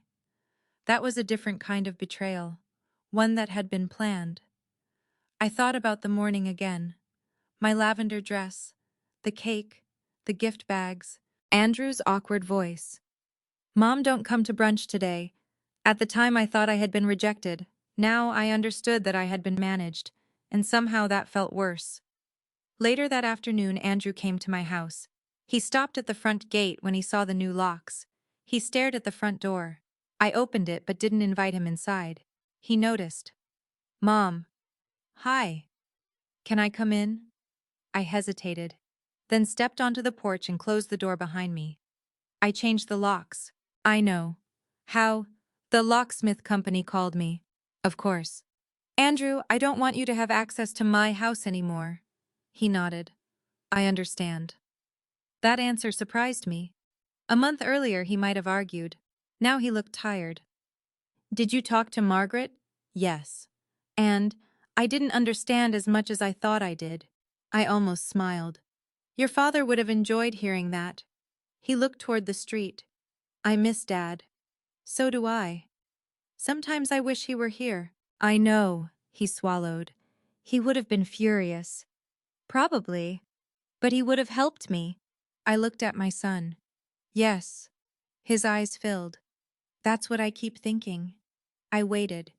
He would have found a way to help me. He might have. Andrew nodded, without giving me what I wanted. That was the first thing he had said that sounded like Robert. I stepped closer. What happened at Easter? He looked confused. What do you mean? Why did you tell me not to come? He looked down. Because Richard was there. I know. He had brought someone from the financing group. I waited. And Andrew rubbed his face. We were supposed to discuss the business. At Easter brunch. I know how it sounds. It sounds like I wasn't invited because I might have said something inconvenient. He didn't deny it. Yes.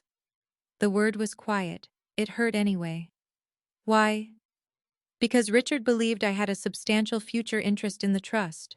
And you didn't correct him. I thought I could explain later. Later. When the financing was approved. I shook my head. Andrew, you weren't protecting me. I know. You were protecting a financial deal. I know. From your own mother. His eyes filled. I was ashamed. That stopped me. Ashamed of what? That the business was failing. I softened despite myself. He continued. I had spent years telling everyone I was doing well. Claire's parents thought I was successful. My employees thought I knew what I was doing. The lender thought I was a strong candidate. And you weren't. I was trying to be. I looked away. There was something tragic about the way adults could destroy themselves trying to appear successful. Why didn't you tell me? Because I knew you would help. I turned back. That's not a reason. It was for me. I said nothing. He continued. Every time I had a problem, you fixed it.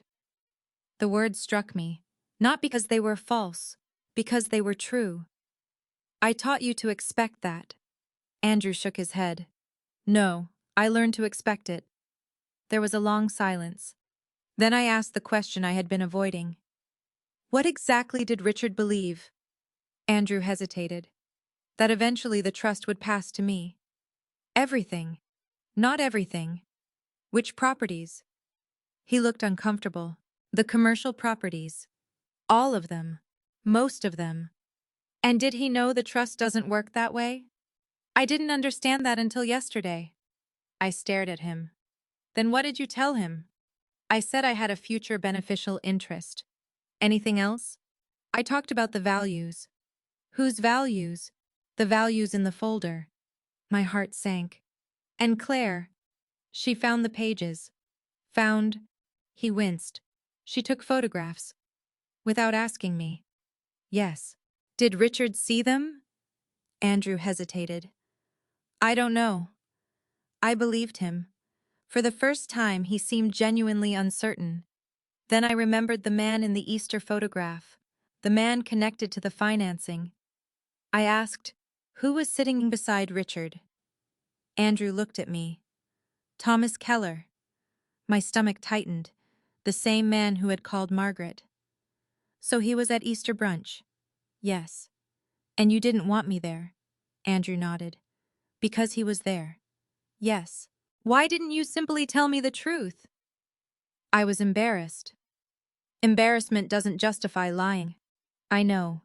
Neither does fear. I know. I looked at my son. He seemed smaller than he had a year earlier. Not physically. Something else had changed. The certainty was gone. He had believed his future was guaranteed. Now he knew it wasn't.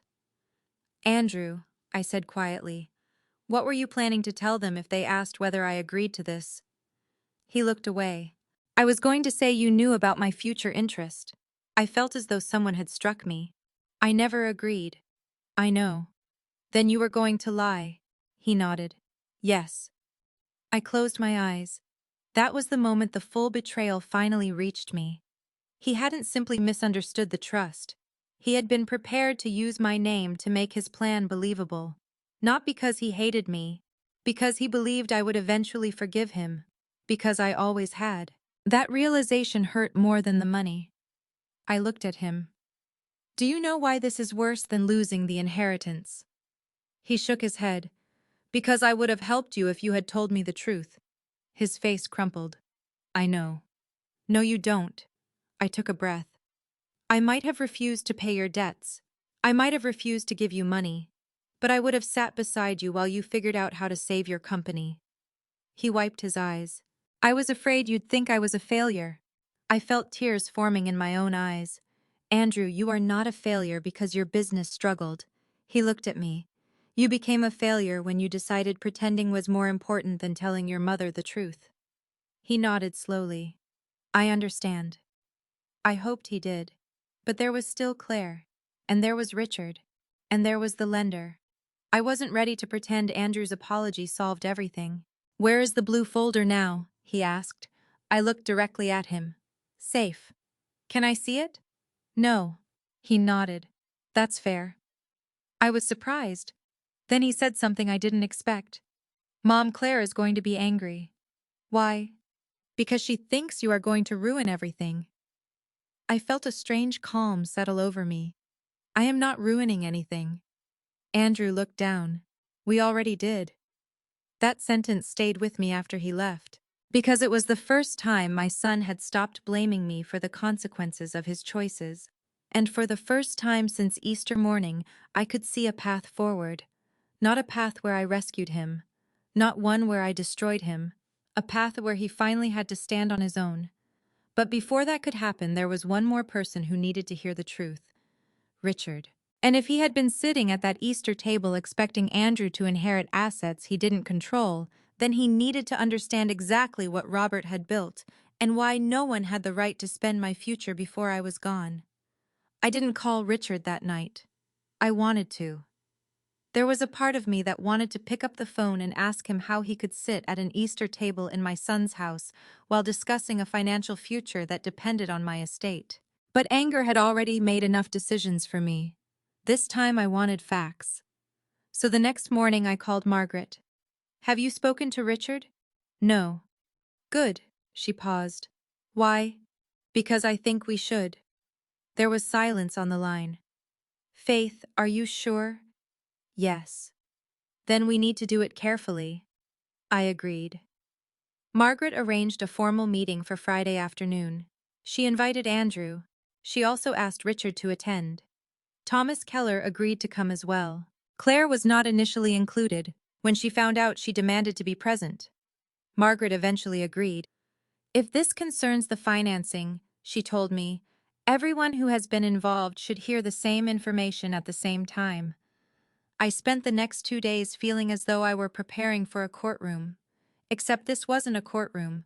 These were people who had once sat around my Easter table. People who knew my son. People who knew my late husband. People who had apparently started treating my estate like a financial resource before I was even gone. On Friday afternoon, I arrived at Margaret's office 10 minutes early. I wore a navy blouse and the simple pearl earrings Robert had given me on our 30th anniversary. I wasn't dressing for battle. I was dressing for myself. Margaret met me in the reception area. "You all right?" "No." She smiled. "Good answer." We entered the conference room. Andrew was already there. He stood when I walked in.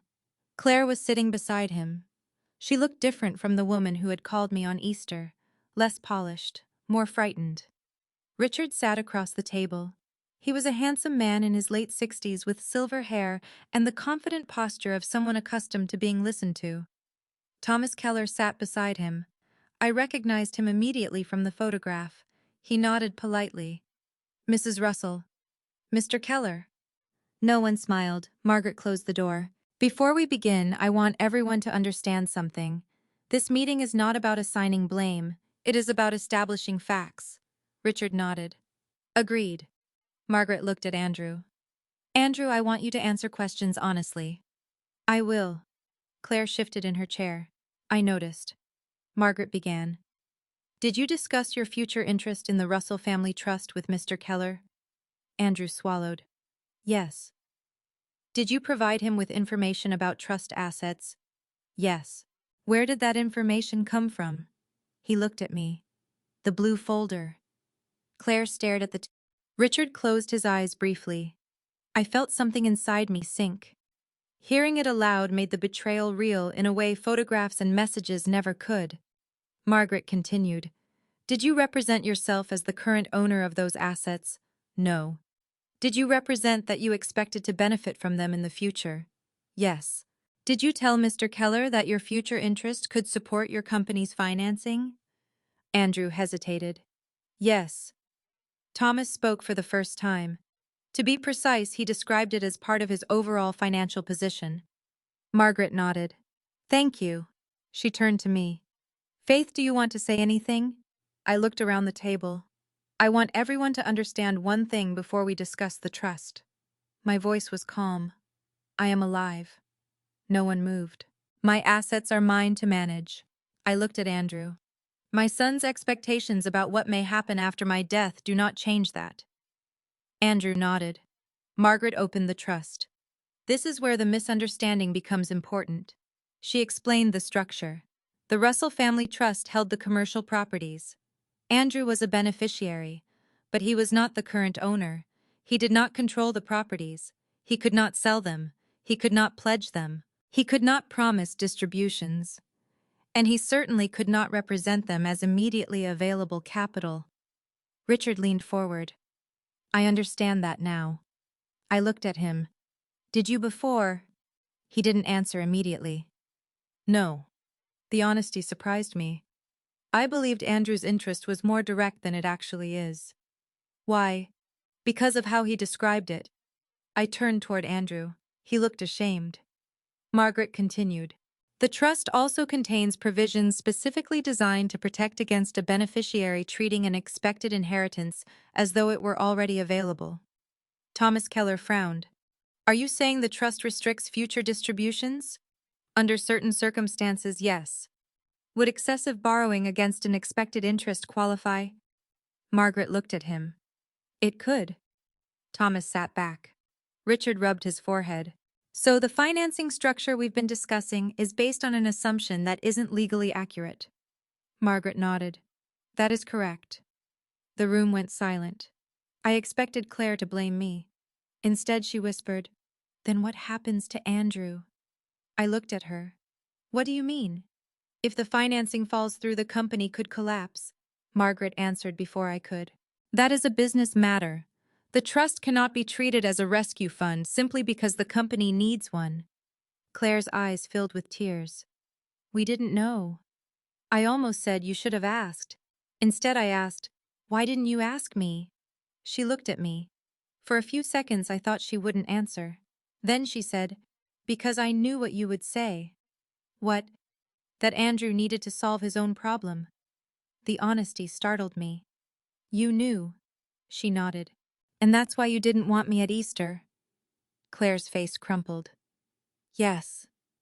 I looked down at my hands. There it was. The truth I had spent days trying to reach. I hadn't been excluded because she wanted a private family brunch. I had been excluded because my presence could have disrupted a financial conversation. They needed Richard. They needed Thomas. They needed Andrew's story. They did not need the woman who could tell them the truth. Claire wiped her eyes. I'm sorry. I didn't answer. Not yet. Richard spoke. Mrs. Russell, I owe you an apology. I looked at him. I made assumptions about your family's assets based on what Andrew told me. I should have verified everything independently before bringing financing people into the conversation. You should have. I agree. Thomas nodded. I also want to clarify that my involvement was preliminary. No loan has been finalized. Margaret looked at him. Has any commitment been made based on the trust? No. I felt my shoulders loosen slightly. At least no one had already transferred money based on a false representation. But the damage remained. Andrew spoke. Mom. I looked at him. I know what I did. Do you? Yes. What did you do? He swallowed. I used information about your estate to make my business look stronger than it was. Anything else? I let people believe I would have access to assets I don't control. And I excluded you because I was afraid you would correct me. I nodded. That's the truth. Claire looked at me. I was afraid too.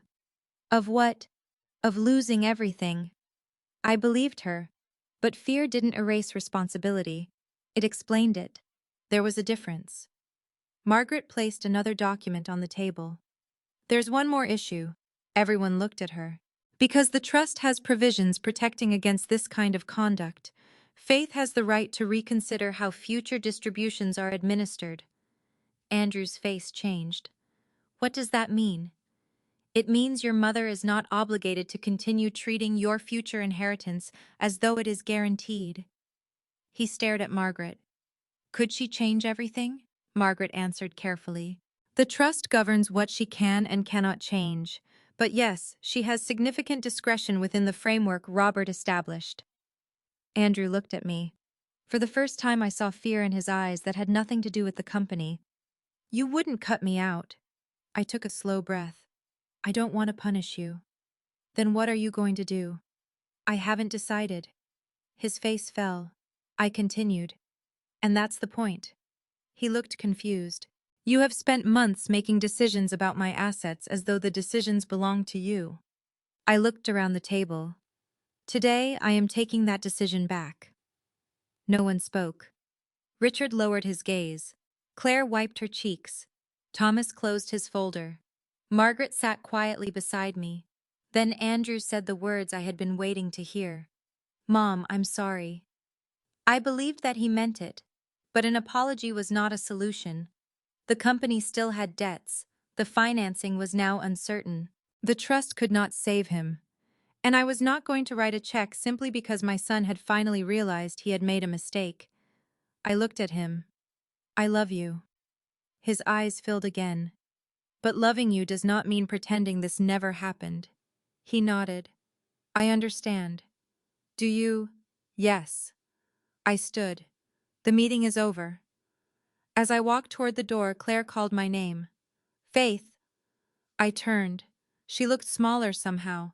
I'm sorry I called you about the folder before I apologized about Easter. I held her gaze. So am I. Then I left. Outside, the afternoon air was warm. Spring had finally arrived in Richmond. I stood on the sidewalk and took a deep breath. For 3 years, I had believed the hardest thing Robert left me was the grief of losing him. I was beginning to realize it was something else. He had left me the responsibility of deciding what his legacy should mean. And now I had a choice. I could use that legacy to rescue my son from consequences, or I could use it to teach him what his father had tried to teach him all those years ago. That money was a tool, not a promise, not an identity, and certainly not something you spend before it is yours. As I reached my car, my phone buzzed. A message from Andrew. I know I have to fix this myself. I stared at it for several seconds. Then I replied with only 4 words. Your father would agree. I put the phone away. For the first time since Easter morning, I felt something close to peace. But peace would not last long, because that evening Margaret called again, and her voice sounded different. Faith, she said, there's something else you need to know about the blue folder. My heart sank. What? We found a document Robert wrote shortly before he died. I gripped the phone.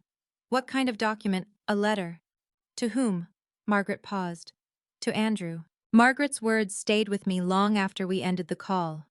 A letter. From Robert. To Andrew. I sat in my parked car for several minutes without starting the engine.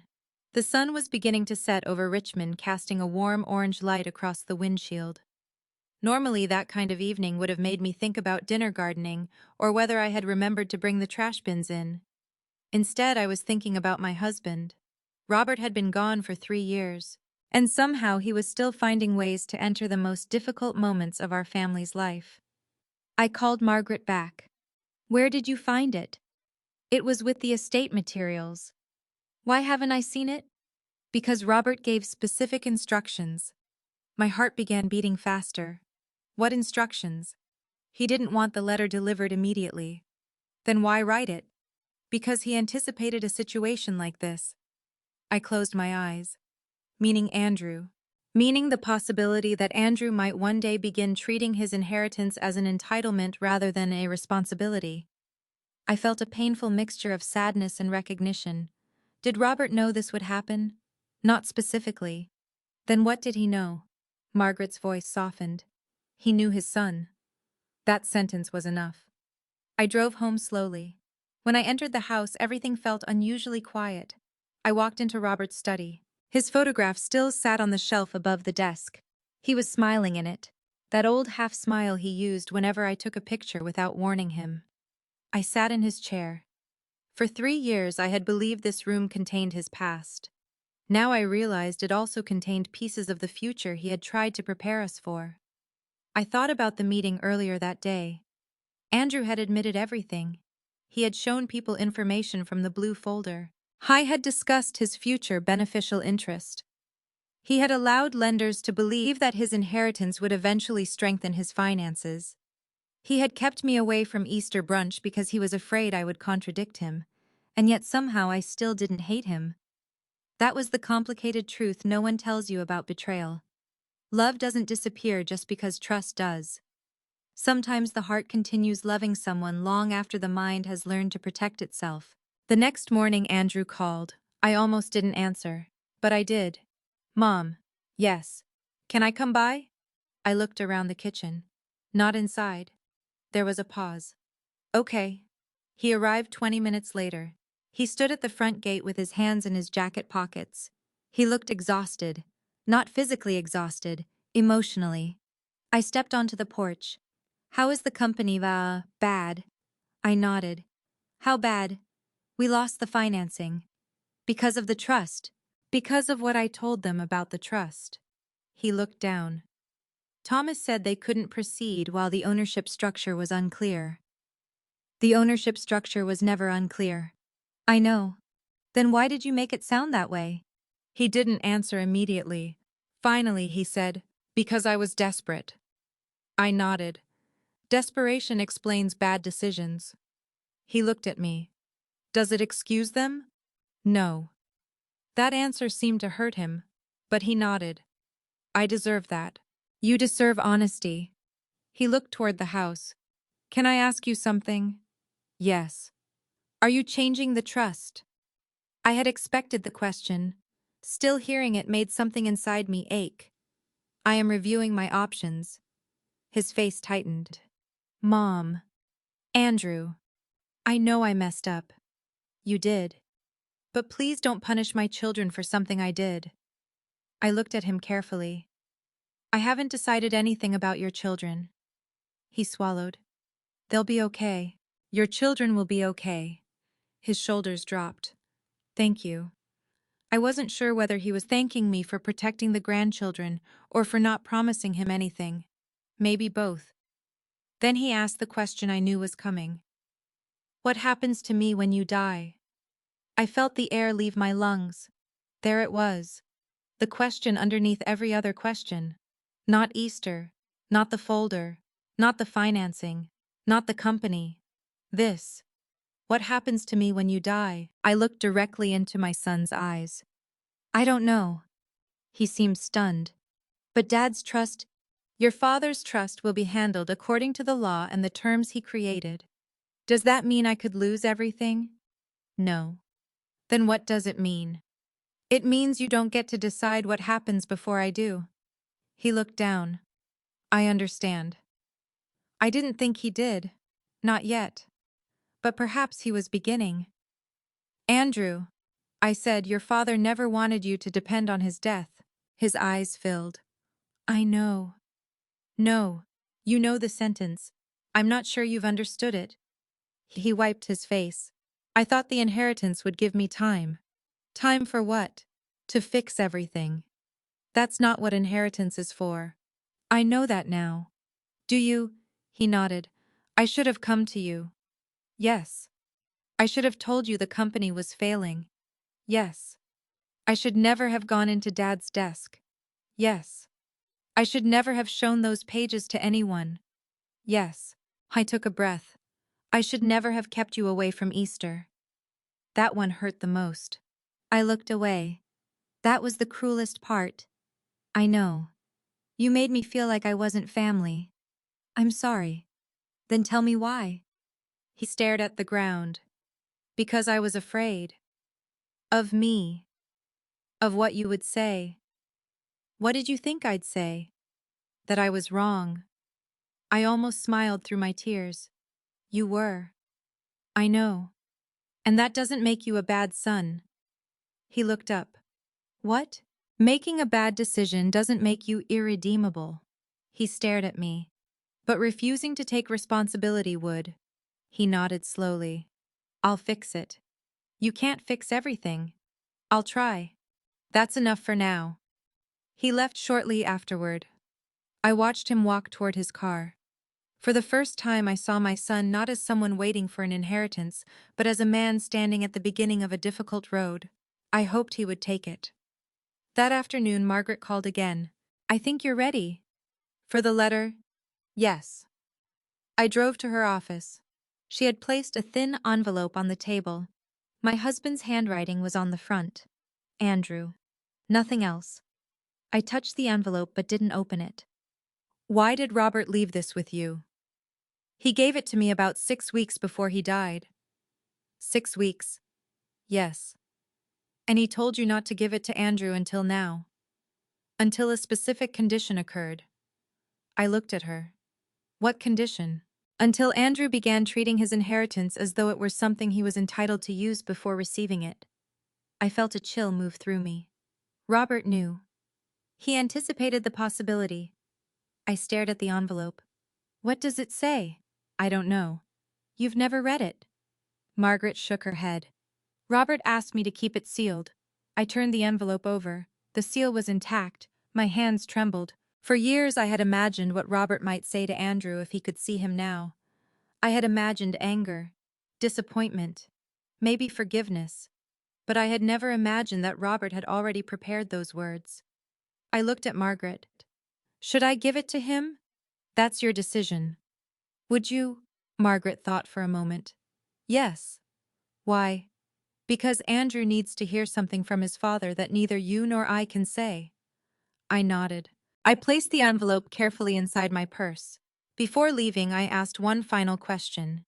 Does this letter change anything legally? No. Then what does it change? Margaret smiled sadly.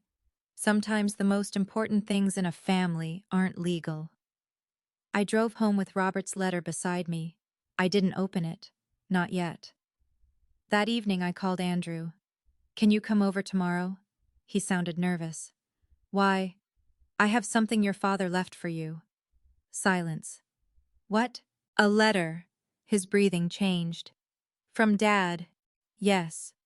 Why didn't you give it to me before? Because your father didn't want me to. What does it say? I don't know. You don't know. It is sealed. He was quiet. Then he whispered, Mom, I'm scared. I closed my eyes. So am I. Why? Because your father knew you better than you think. The next afternoon, Andrew came to my house. This time I let him inside. Not because everything was forgiven, because he had respected the boundary. He sat at the kitchen table where Robert had once taught him about money. I placed the envelope in front of him. He stared at his father's handwriting. His eyes immediately filled. Dad wrote this, yes, when, 6 weeks before he died. He touched the envelope. Why? Because he loved you. Andrew looked at me. And because he was worried about you. Andrew slowly opened the letter. I stood and walked toward the window. I didn't read over his shoulder. Whatever Robert had written belonged to his son. For nearly 10 minutes, the only sound in the kitchen was the quiet movement of paper. Then I heard Andrew crying. Not angry crying. Not frustrated crying. The kind of crying that comes when someone finally hears a truth they've spent years avoiding. I turned around. He was holding the letter with both hands. What did he say? I asked softly. Andrew looked at me. He said he hoped I would never confuse what he left me with what he owed me. My heart broke. Because that was Robert. Simple, direct, loving, and exactly right. Andrew looked back down at the letter. Then he whispered something that I knew would change everything. He said if I ever tried to borrow against what wasn't mine yet, I should stop and remember that an inheritance is supposed to be a gift, not a rescue plan. I closed my eyes. Robert had known, maybe not the details, maybe not Easter, maybe not the blue folder, but he had known the temptation his son would face. Andrew folded the letter carefully, then he looked at me. I disappointed him. I walked over and sat beside him. You disappointed yourself. He nodded. And now you decide what kind of man you want to be. He looked at his father's handwriting one more time. Then he whispered, I think I know. For the first time I believed him. But believing him didn't mean rescuing him. His company was still in trouble. His debts still existed. The financing was gone. And tomorrow Andrew would have to begin the hardest part of all. Fixing what he had broken without expecting his mother to fix it for him. Andrew stayed at my kitchen table for almost an hour after reading his father's letter. Neither of us rushed to fill the silence. Sometimes silence is the only honest thing left between two people. The letter lay folded between us. Robert's handwriting was unmistakable, small, neat, slightly slanted to the right. Even after 3 years, I could recognize it from across a room. Andrew ran his thumb over the edge of the paper. I wish he had given this to me himself. So do I. He knew. I looked at him. Knew what? That I'd become like this. I shook my head. No. But he warned me. That's different. Andrew looked confused. I reached for the letter. Your father didn't write this because he knew you would fail. He wrote it because he knew you might be tempted. Andrew stared at me. There's a difference. Yes. I thought about Robert's philosophy. He never believed people were destined to become their worst mistakes. He believed people were responsible for what they did after making them. That distinction had guided our marriage. It had guided how we raised Andrew. And now, sitting across from our son, I finally understood why Robert had insisted on putting safeguards inside the trust. Not because he didn't trust Andrew, because he loved him enough to understand that love alone doesn't prevent bad decisions. Andrew unfolded the letter again. Can I read it out loud? I hesitated, then nodded. His voice trembled as he began. His father had written the letter shortly before his illness became severe. He wrote about being proud of Andrew, about watching him grow from a boy who wanted to build everything into a man who wanted to prove himself. He wrote about business, about mistakes, about ambition, and about the dangerous belief that success meant never admitting you were afraid. Andrew stopped. That's me. I didn't answer. He continued. Robert wrote that he had made the same mistake when he was young. He had borrowed too much, taken projects that were too large, assumed the next contract would solve the problems created by the previous one. I remembered those years. I had almost forgotten them. There was one year when Robert nearly lost his company. A major client delayed payment for months. We had employees to pay and equipment bills due. Robert spent weeks sleeping in his office. He eventually survived it, but he never forgot the feeling. In the letter, he told Andrew that surviving a financial crisis had taught him something no successful year ever could. You cannot solve a problem by pretending it isn't there. Andrew stopped reading again. He wiped his eyes. He knew exactly what I did. He knew what you might do, Andrew continued. Robert wrote that if Andrew ever found himself counting on money that hadn't arrived, he should stop immediately. If he ever caught himself saying, "When Dad dies," or "When Mom dies," or "When I inherit," he should recognize that something had gone wrong, because the people he loved were not financial events. They were people. I looked away. That sentence hurt. Andrew's voice broke. He wrote that. Yes. I used Mom's death in a business plan. I looked at him. You didn't put my death on a spreadsheet. But I might as well have. He lowered the letter. That's what I did. I didn't deny it. He needed to feel the weight of it. Not because I wanted him to suffer, because guilt, when used correctly, can become the beginning of responsibility. Andrew looked toward the window. I thought I was protecting everyone. How? If the company failed, people would lose their jobs. That's true. My employees have families. I know. I thought if I could get the financing, I could keep everyone employed. And you thought the trust would make you look financially stronger. Yes. Even though it wasn't yours. He nodded. I kept telling myself I wasn't stealing anything. I sat quietly. Maybe that's why I didn't feel like I was doing something wrong. That's often how people justify crossing a line. Andrew looked at me. I never took money from you. No. I never changed a deed. No. I never forged your signature. No. But I used information that wasn't mine to use. Yes. He folded the letter again. I think that's what Dad was trying to warn me about. I nodded. The room became quiet again. Then Andrew asked something unexpected. Mom, were you going to leave me everything? I looked at him. I don't know. His face changed. Before this, I hadn't finished making all my decisions. But I was your only child. That doesn't mean every decision was automatic. He looked down. Did Dad expect you to leave it to me? Your father wanted you to benefit from the trust. He didn't want you to depend on it. Andrew nodded slowly. That's what the letter says. I smiled sadly. Your father was repetitive. For the first time, Andrew laughed. It was a small laugh, broken around the edges, but it was still a laugh. Then his expression became serious again. What are you going to do now? About the trust. Yes. I haven't decided. He nodded. Are you going to change everything? I may change how it is administered. His eyes dropped. Because of me. Because of what happened. He took a breath. Do you hate me? The question hit me harder than anything else he'd asked. No. Are you disappointed in me? Me? Yes. He nodded. I can live with that. But you shouldn't have to live under my disappointment forever. What do you mean? I mean, I don't want you spending the rest of your life trying to earn forgiveness from me. He looked confused. Then what do you want?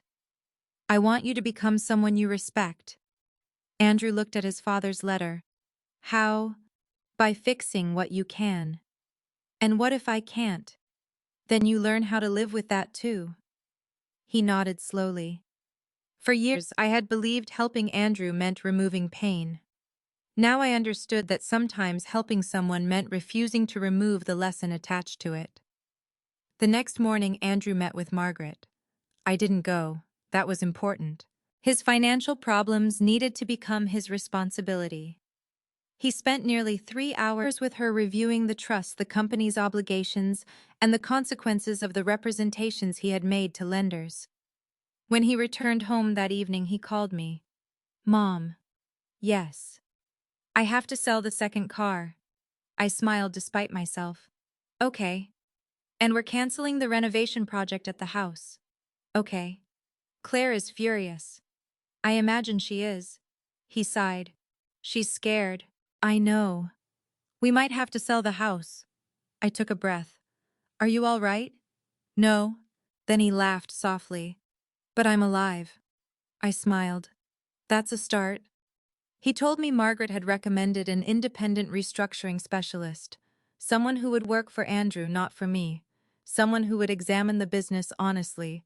They would review every contract, every debt, every unnecessary expense, every asset. No family money would be used to disguise the problems. Andrew would have to decide which parts of the company were worth saving. I asked him whether he was willing to do it. He answered immediately, yes. What changed?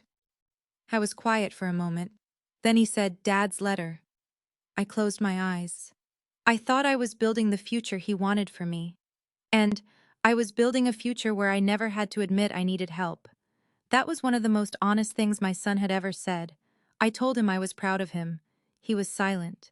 Then he said, You don't have to say that. I know. I haven't fixed anything yet. I know. Then why? Because telling the truth when the truth costs you something is a kind of courage. He didn't answer. Neither did I. Over the following weeks, I watched from a distance. Andrew sold the SUV. Claire's luxury vehicle followed. The unnecessary subscriptions disappeared. The house renovation stopped.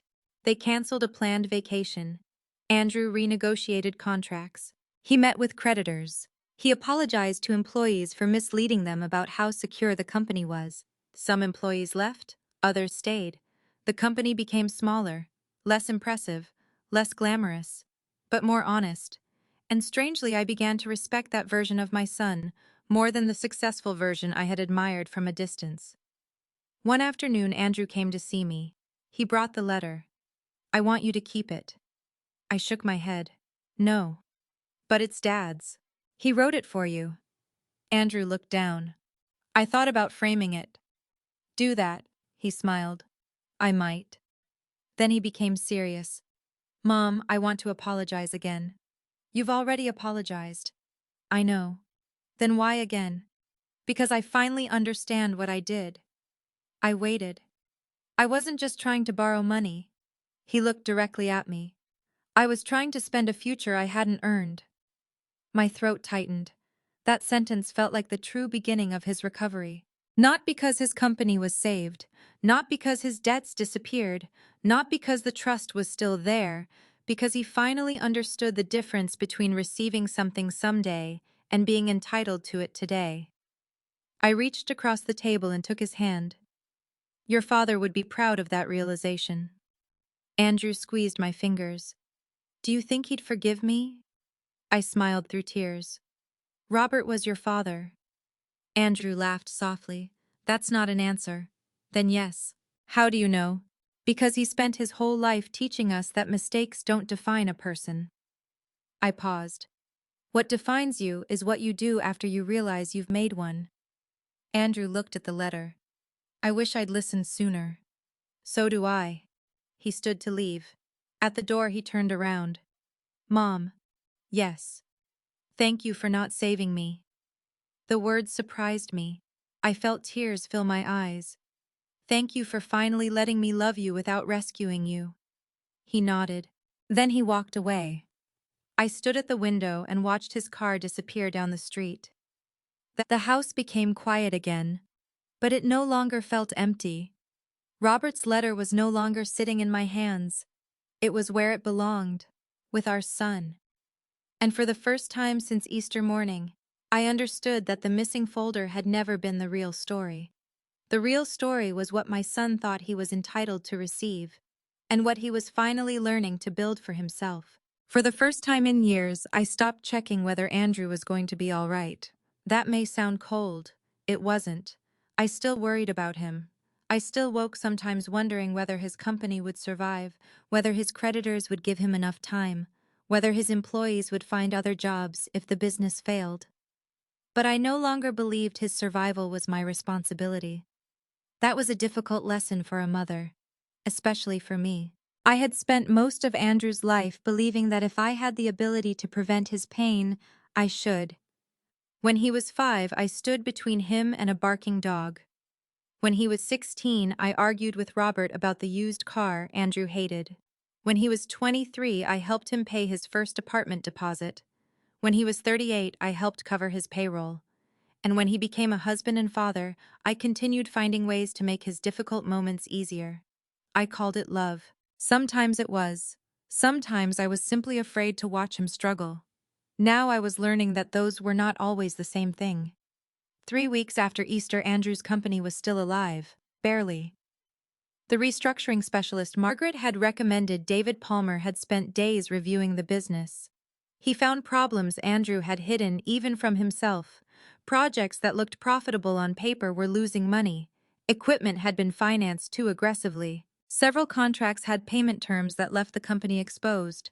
And Andrew had been using new projects to cover holes created by old ones. It was the kind of business model that could survive for a while. Until it couldn't.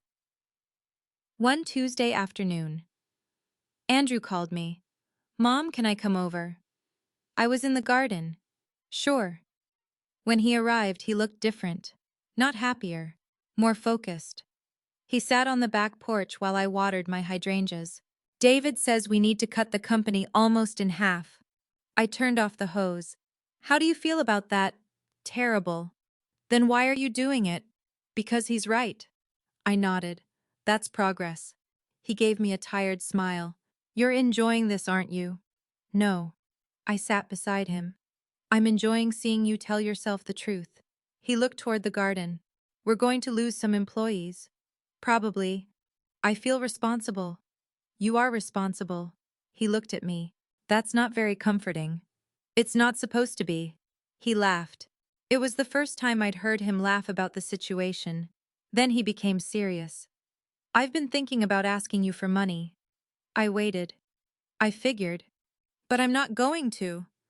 That surprised me. "Why?" "Because I know what you'll say." "What would I say?"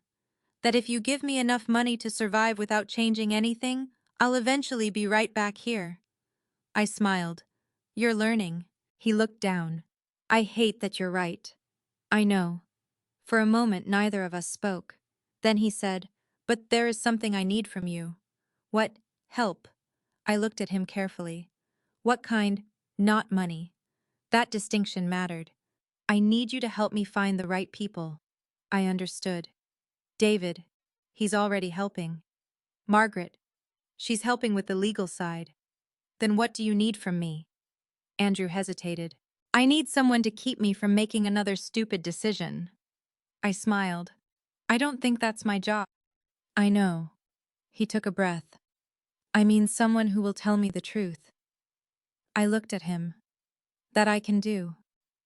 So we made a new agreement. I would not fund his company. I would not guarantee his debts. I would not use my trust assets as collateral. I would not call his creditors. I would not secretly pay employees. I would not rescue him from consequences. But I would support legitimate professional help. I would sit with him when he needed to talk. And if he asked me what I thought, I would tell him the truth. Even when it hurt. Especially when it hurt. That afternoon, I called Margaret. "I want to do something for Andrew." Her voice became cautious. "What?" "I want to pay for David's restructuring work." There was a pause. "That's reasonable. But I don't want Andrew to think I'm financing the business." "Then pay the consultant directly." "That's what I want." "And set a limit." I smiled. "Robert would approve." "Robert would probably make you sign 3 documents." "I know." So I did. I agreed to cover a defined amount for professional restructuring and legal guidance. Nothing more. No cash to Andrew. No payment to his creditors. No money for payroll. No new vehicles. No renovations. No vacations. Just professional advice. It was the strangest financial gift I'd ever given my son. And perhaps the most useful. When I told Andrew, he looked relieved. Then embarrassed. "You don't have to do that." "I know." "Why are you?" "Because helping you understand your problems is different from paying to make them disappear." He nodded. "I understand." "I hope so." The next few weeks were difficult. Andrew had to make decisions that affected people he cared about. He let go of 2 supervisors. He closed one branch. He sold equipment. He renegotiated supplier contracts. He gave up a commercial project that would have looked impressive but would have buried the company if anything went wrong. Claire hated every decision. She had grown accustomed to a certain lifestyle: the large house, the expensive cars, the vacations, the image of being successful. One evening, Claire called me. I almost didn't answer, but I did. "Hello, Faith." Her voice was tense. "I need to ask you something." "All right. Are you giving Andrew money?" "No." She sounded surprised. "You're not?" "No." "Then how is he paying for everything?" "He's selling things and restructuring the company." "But that's going to ruin us." "No." Her voice sharpened. "It is." Claire, the company was already in trouble. Silence. "You don't understand." "I understand more than you think," she sighed. "I just wanted the children to have stability." "I understand that." "Then why won't you help?" I felt the old instinct rise again, the instinct to explain, to reassure, to make her feel better. I didn't. "Because helping you avoid every consequence isn't the same as giving your children stability." She became quiet. Then she said something that surprised me. "Andrew told me you said something like that." "What did he say?" "He said you told him that people can't build stable lives on someone else's inheritance." I smiled faintly. "That sounds like me." Claire's voice softened. "I thought you hated us." "No." "After Easter." I was deeply hurt. "Do you still hate me?" "No." "Then why won't you just forgive me?" I closed my eyes. "Because forgiveness and trust aren't the same thing." She didn't respond. I continued. "I can forgive you for hurting me, but rebuilding trust takes time." "I understand." "Do you?" "I think I'm starting to." It was the first conversation we'd had that didn't end with anger. I didn't expect a miracle. Families don't repair themselves because everyone says sorry once. They repair slowly, through repeated choices, through boundaries, through uncomfortable honesty. Andrew continued working with David. The company became smaller, but every month the numbers improved slightly. Not dramatically. There were no miraculous millions, no secret investor, no sudden windfall. Just small improvements, less debt, fewer expenses, better contracts, more honest communication. One afternoon, Andrew called me from his office. "Mom." "Yes." "We got through the month." I smiled. "Good. We actually made a profit." "That's wonderful." "It's not much." "Doesn't matter," he laughed. "That's what Dad used to say." "What else?" "Protect the small wins." I closed my eyes. Robert. Always Robert. A few days later, Andrew came over for dinner. He brought groceries. Not expensive wine. Not a restaurant gift card. Groceries. He stood in my kitchen holding a paper bag. I didn't know what to bring. "Food is usually a good start," he smiled. We cooked together. For the first time in months, we talked about things that had nothing to do with money. My granddaughter's school play, his youngest son's baseball team, the neighbor's ridiculous new fence, the weather, normal things. At one point, Andrew looked around the kitchen. "I missed this." "What?" "Being here without needing something." I looked at him. "That matters." "I know." After dinner, he helped me wash dishes. I watched him dry Robert's old plates. Then he said quietly, "Mom, yes. If the trust had never existed, would you still love me?" The question stopped me. I turned off the faucet. "Of course." "Then why did I spend so much time worrying about what you'd leave me?" "Because money can make people afraid." He nodded. "I think I was afraid that without Dad's money, I wasn't enough." I touched his arm. "Your father didn't build that trust because you weren't enough." "Why did he build it?" "Because he wanted what he worked for to help the family without destroying the family." Andrew looked down. "I almost destroyed it." "No." He looked at me. "You came close." He nodded. "But you stopped." He breathed out slowly. "Because you didn't save me." I smiled. "Don't make me too proud of myself." He laughed. "I won't." Later that evening after he left, I went into Robert's study. The blue folder was no longer hidden because of fear. Margaret had secured the sensitive originals, and the copies had been reviewed. I placed the folder back inside the desk. Not because I trusted everyone blindly again, because I had learned something. Trust isn't proven by giving someone unrestricted access. It's proven by watching what they do when boundaries are placed in front of them. Andrew no longer had a key to my house. He didn't ask for one. He didn't complain. He understood. That mattered. I sat in Robert's chair and looked at the photograph of him. "We're getting there," I whispered. I didn't know whether I was talking about Andrew the family or myself. Maybe all three. The biggest change wasn't that Andrew's company was recovering. It wasn't that the financial crisis was finally becoming manageable. It was that my son had stopped looking toward my estate every time he looked toward his future. He had started looking at himself. And that was worth more to me than anything Robert had ever left behind. Still, one part of the story remained unresolved. Claire had apologized, but our relationship was fragile. Richard had admitted his mistake, but I wasn't ready to trust him with anything involving my family. And Andrew still had a long road ahead. But perhaps that was exactly what he needed. A future he built himself, not one waiting for his mother to disappear. The first Easter after everything happened arrived quietly. I noticed the date on my calendar one morning while I was drinking coffee. For a moment I felt the old ache in my chest.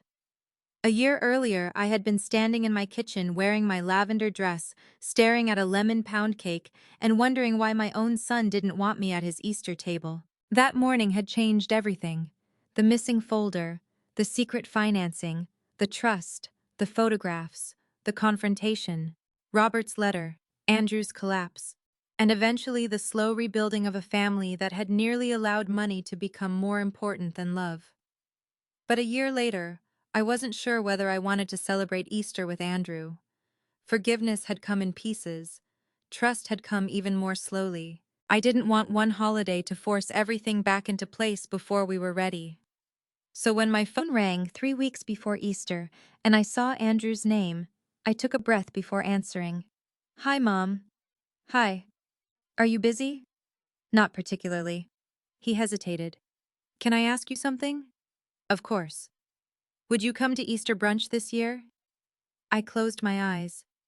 There it was, the invitation I had once wanted so badly. And now, strangely, I wasn't sure how to receive it. "Who is hosting?" He laughed softly. "I am." "At your house?" "Yes." I looked around my kitchen. "What kind of brunch?" "Just family." The words made me smile.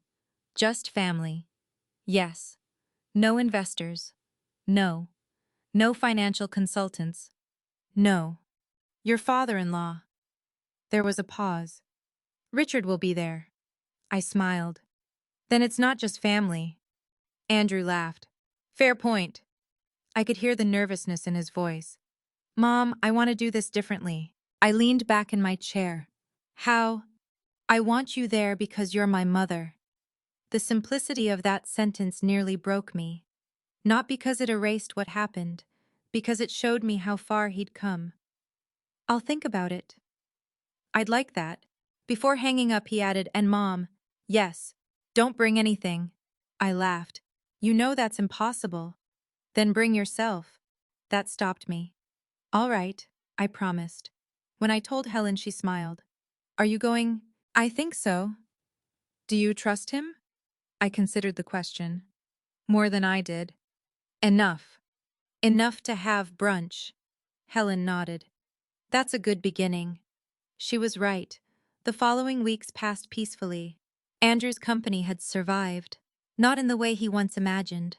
It was smaller, much smaller. But it was profitable again. He had stopped chasing enormous commercial contracts. He focused on projects his team could actually handle. He kept fewer employees, but paid them reliably. He stopped buying things simply because he could. His old SUV was gone. The luxury watches were gone. The expensive renovation projects at his own house were gone. The company wasn't impressive anymore. It was stable. And Andrew seemed happier. One Saturday I asked him whether he missed the old lifestyle. He smiled. Sometimes. Really? Sure. Then why give it up? He thought for a moment. Because I finally realized I was spending money to convince people I was successful. Who? Everyone. Did it work? He laughed. No. I smiled. At least you're honest. Finally. Claire changed too. Not as dramatically. She struggled with the loss of their old lifestyle more than Andrew did, but she began working part-time with a non-profit organization that helped families manage financial emergencies. I found the irony almost amusing. She told me once that she had learned more from helping people with no safety net than she had learned from living in a house with one. Our relationship remained cautious. There were no sudden hugs, no pretending, no rewriting Easter. But there was respect. And sometimes respect is where trust begins. One afternoon, Claire came to my house alone. She stood on the porch holding a small box. Can I come in? I nodded. She entered. The box was wrapped in plain brown paper. What is it? Something I should have returned a long time ago. She opened it. Inside was a key. My old house key. I stared at it. I thought Andrew had given this back. He did. Then why do you have it? Claire lowered her eyes. I made a copy. My heart tightened. Why? She didn't make excuses. Because I thought I needed to know what was happening. I waited. I was afraid Andrew was going to lose everything. And you thought knowing what was inside my house would help. At the time, yes. She swallowed. Now I understand how wrong that was. I picked up the key. It was small, ordinary, but it represented something enormous. You could have used this. I know. Why didn't you? She looked at me. I thought about it. That honesty surprised me. Then what stopped you? Andrew. I waited. He told me that if I ever entered your house without permission again, he'd leave. I stared at her. He said that, yes. Something inside me softened. Not completely, but enough. Claire, I don't expect you to forget what happened. I don't expect you to. And I don't expect myself to forget. I know. She took a breath. But I hope one day you can trust me again. I nodded. Maybe. She smiled sadly.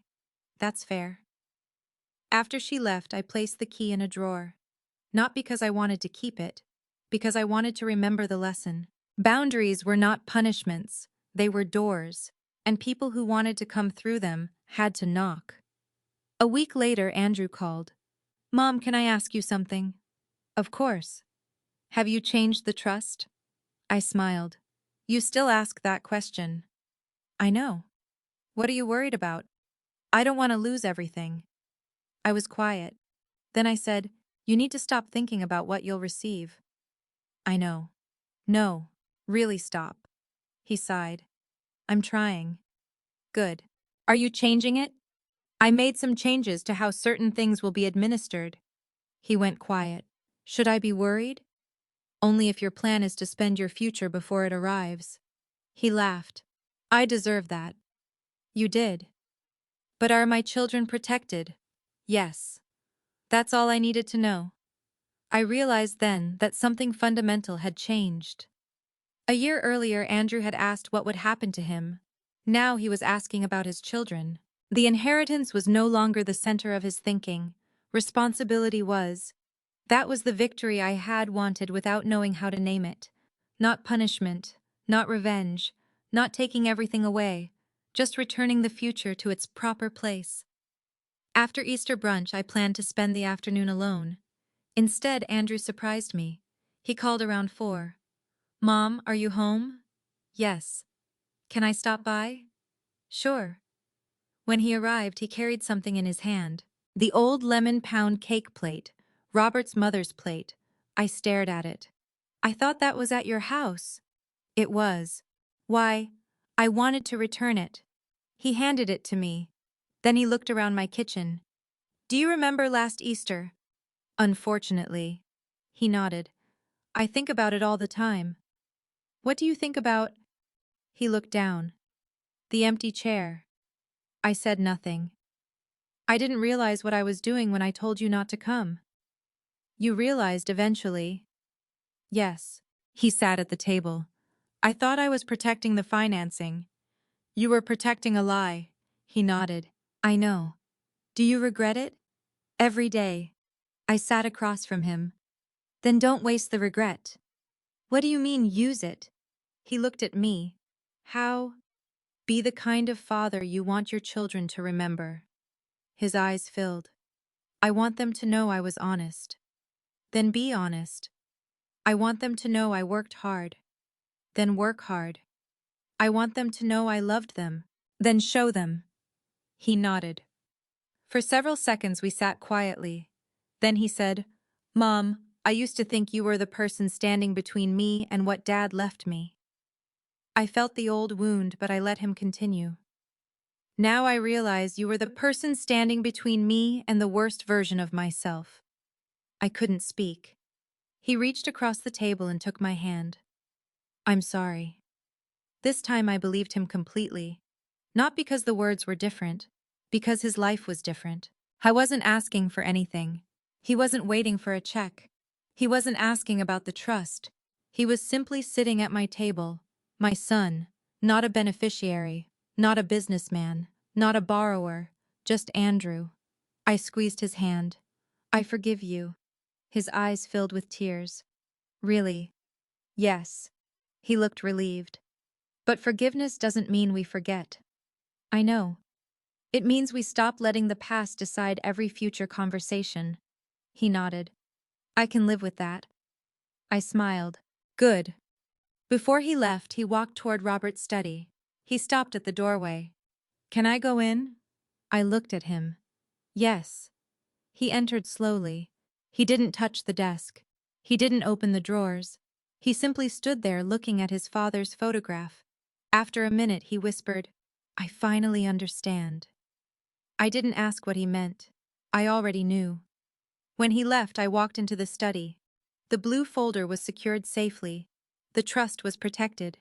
The house was mine. My boundaries were mine. But none of those things felt like the most important victory anymore.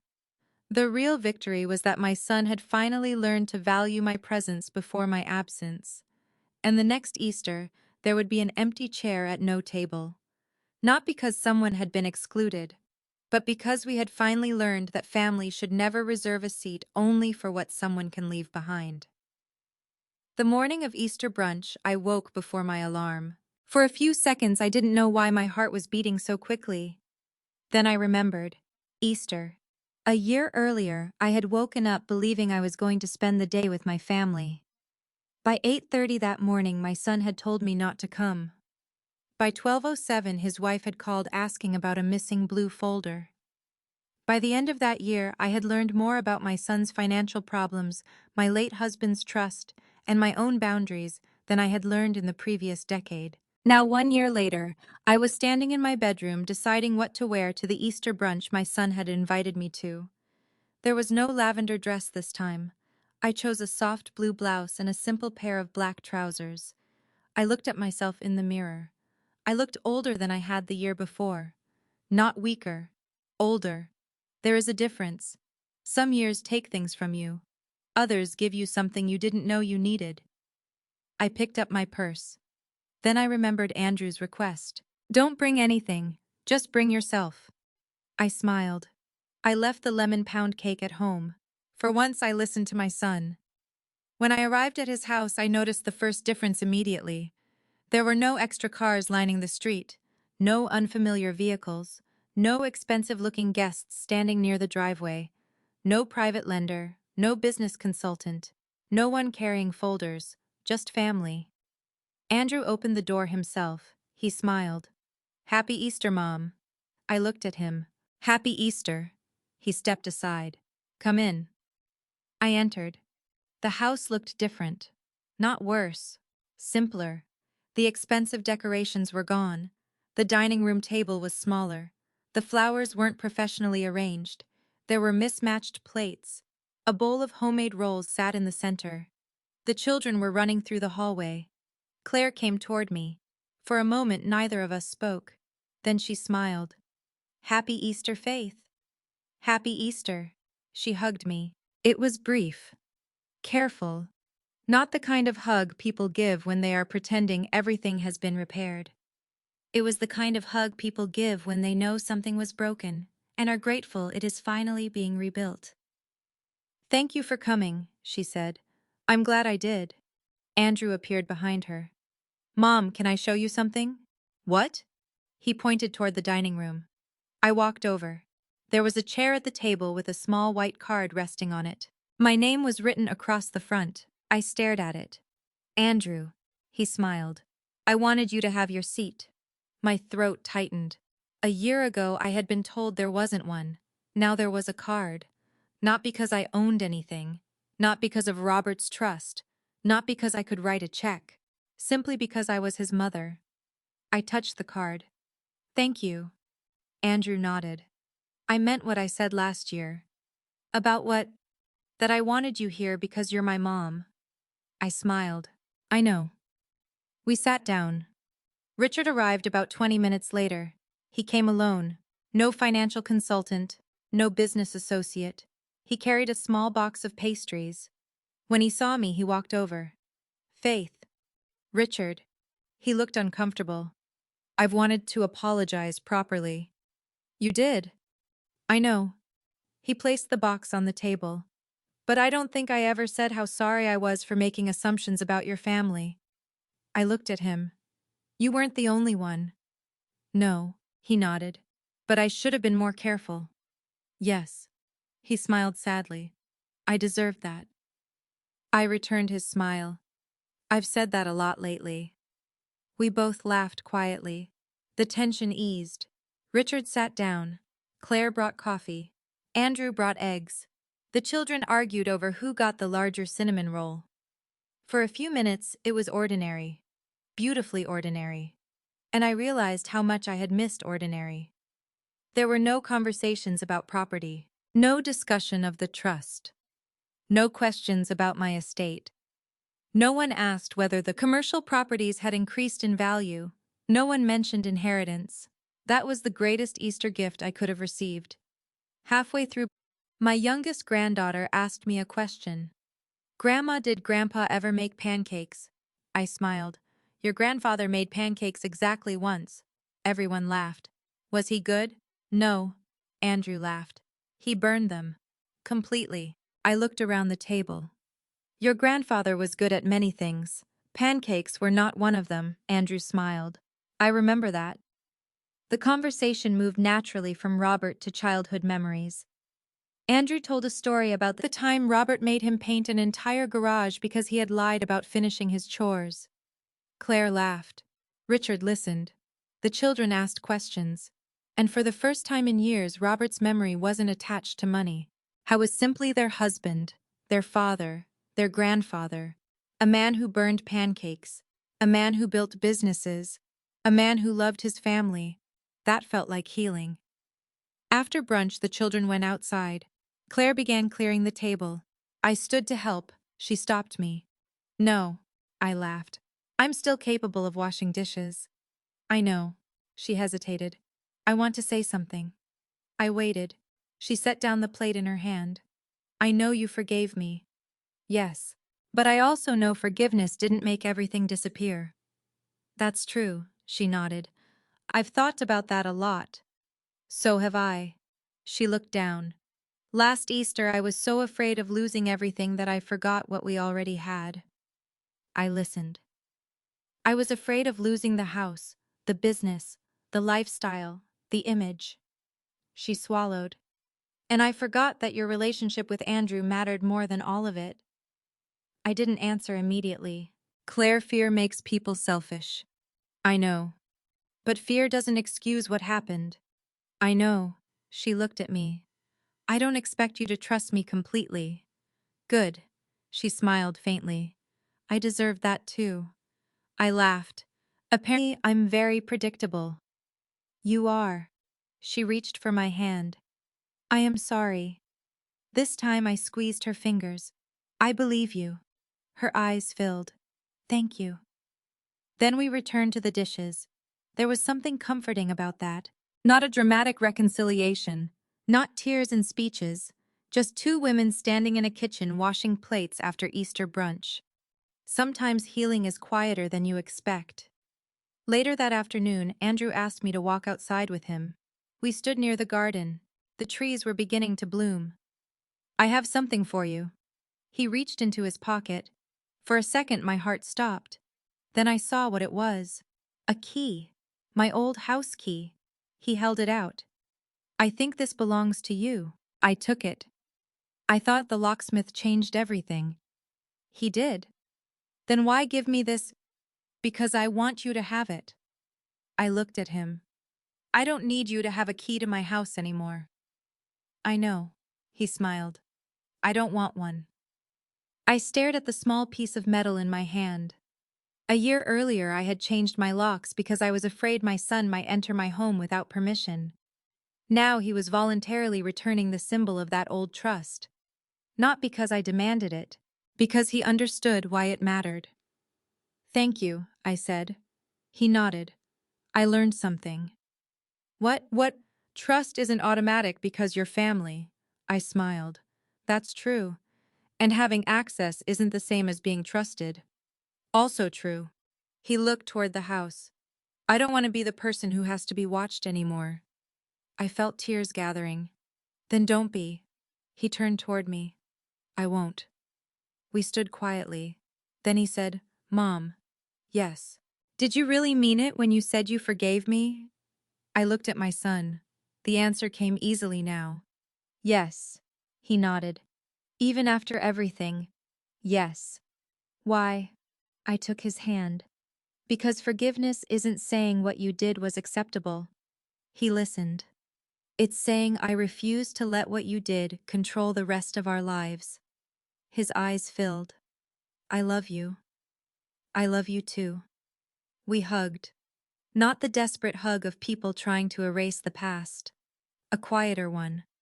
The kind that says, "I remember, I understand, and I'm still here." When I drove home that evening, I placed the key on my kitchen counter. Then I walked into Robert's study. The blue folder was secured. The trust documents were protected. The house was still mine. My life was still mine. But I no longer felt the need to guard every piece of it with fear. I had learned something I wish I had understood years earlier. Boundaries don't destroy families. Sometimes they reveal which relationships were built on love and which ones were built on access. Andrew had once believed my value to him was connected to what I might leave behind. Now he understood something much more important. I was his mother while I was alive. That should have been enough, and for the first time it was. I opened the drawer where I kept Robert's old photographs. I found one from many years earlier. Robert was standing beside Andrew, both of them covered in sawdust, after a long day at the construction site. Andrew was probably 20. Robert was laughing. I smiled. Then I placed the photograph on my desk. "He's getting there," I whispered. I imagined Robert would have smiled. Maybe he would have said Andrew still had work to do. He would have been right. We all do. Families don't become perfect. They become honest. They learn. They stumble. They apologize. They set boundaries. They forgive. And sometimes after years of hurt, they sit around an ordinary Easter table and realize that the greatest inheritance was never the property, the money, or the trust. It was having one another while there was still time. That evening I made myself a cup of tea and sat quietly by the window. The sun was setting. The neighborhood was peaceful. My phone stayed silent. No emergency. No request for money. No question about the trust. No one asking about a missing folder. Just peace. And I realized something else. The blue folder had never really been the thing that needed protecting. I had. My boundaries. My dignity. My right to live my life without becoming someone else's financial plan. Once I understood that, I stopped being afraid of what would happen after I was gone. Because I had finally learned how to make sure my life belonged to me while I was still here. And that was a gift Robert had given me long before Easter. A gift I could finally give to myself. Ketuk Fan 15, Life Lesson and Final CTA. If there is one thing my story taught me, It is that love and financial responsibility are not the same thing. We can love our children deeply without paying every bill they create. We can help them without rescuing them. We can forgive them without pretending they never hurt us. And we can set boundaries without becoming cruel. For years, I thought being a good mother meant making sure my son never experienced the consequences of his mistakes. But I eventually learned that sometimes the most loving thing we can do is step back and let an adult child face the truth. Andrew didn't need me to save his company. He needed me to stop saving him from himself. And I didn't need revenge. I needed dignity. I needed boundaries. I needed to remember that my life, my home, and my future belonged to me. The greatest change didn't happen when the trust protected my assets. It happened when my son stopped looking at my estate and started looking at himself. That is what healing looked like in our family. Not forgetting, not pretending, just choosing to do better. If you were in my position, would you have refused to rescue Andrew's business? Would you have forgiven him after what happened at Easter brunch? I'd truly love to hear what you would have done. Tell me in the comments where you're watching from and what time it is there. Your stories and opinions may help someone else who is struggling with the same family boundaries. And if this story touched your heart, please like this video, subscribe to the channel, and stay with us for more emotional family stories about betrayal, forgiveness, boundaries, and second chances.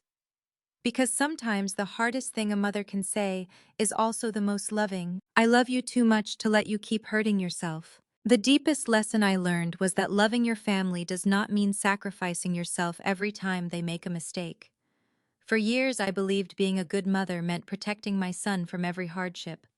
I gave money when he was struggling, made excuses when he disappointed me, and quietly carried burdens that were never truly mine to carry.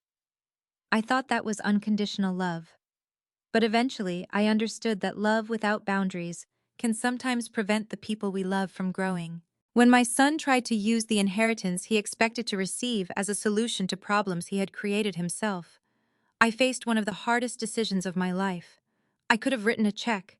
I could have rescued his business, protected his image, and made the consequences disappear. But if I had done that, I would have taught him that someone else would always clean up his mistakes. So I chose something harder. I chose to love him without rescuing him. That did not mean abandoning him. It meant helping him find the strength to stand on his own. It meant telling him the truth even when the truth hurt. It meant forgiving him without pretending what he had done was acceptable. And most importantly, it meant learning that forgiveness and trust are not the same thing. Forgiveness can be given freely. Trust must be rebuilt through actions. I also learned that our worth should never be measured by what we own or what we might leave behind. An inheritance is money. A legacy is something much greater. Robert's greatest legacy was not the properties, the trust, or the wealth he accumulated. It was the wisdom he left behind. Never confuse what you have been given with what you have earned, and never treat the people you love as though their absence is something you can plan around. Sometimes setting a boundary feels like pushing someone away, but the right boundary can actually become the doorway through which a relationship becomes healthier, more honest, and more respectful. If this story touched your heart, I'd love to know what you would have done in my position.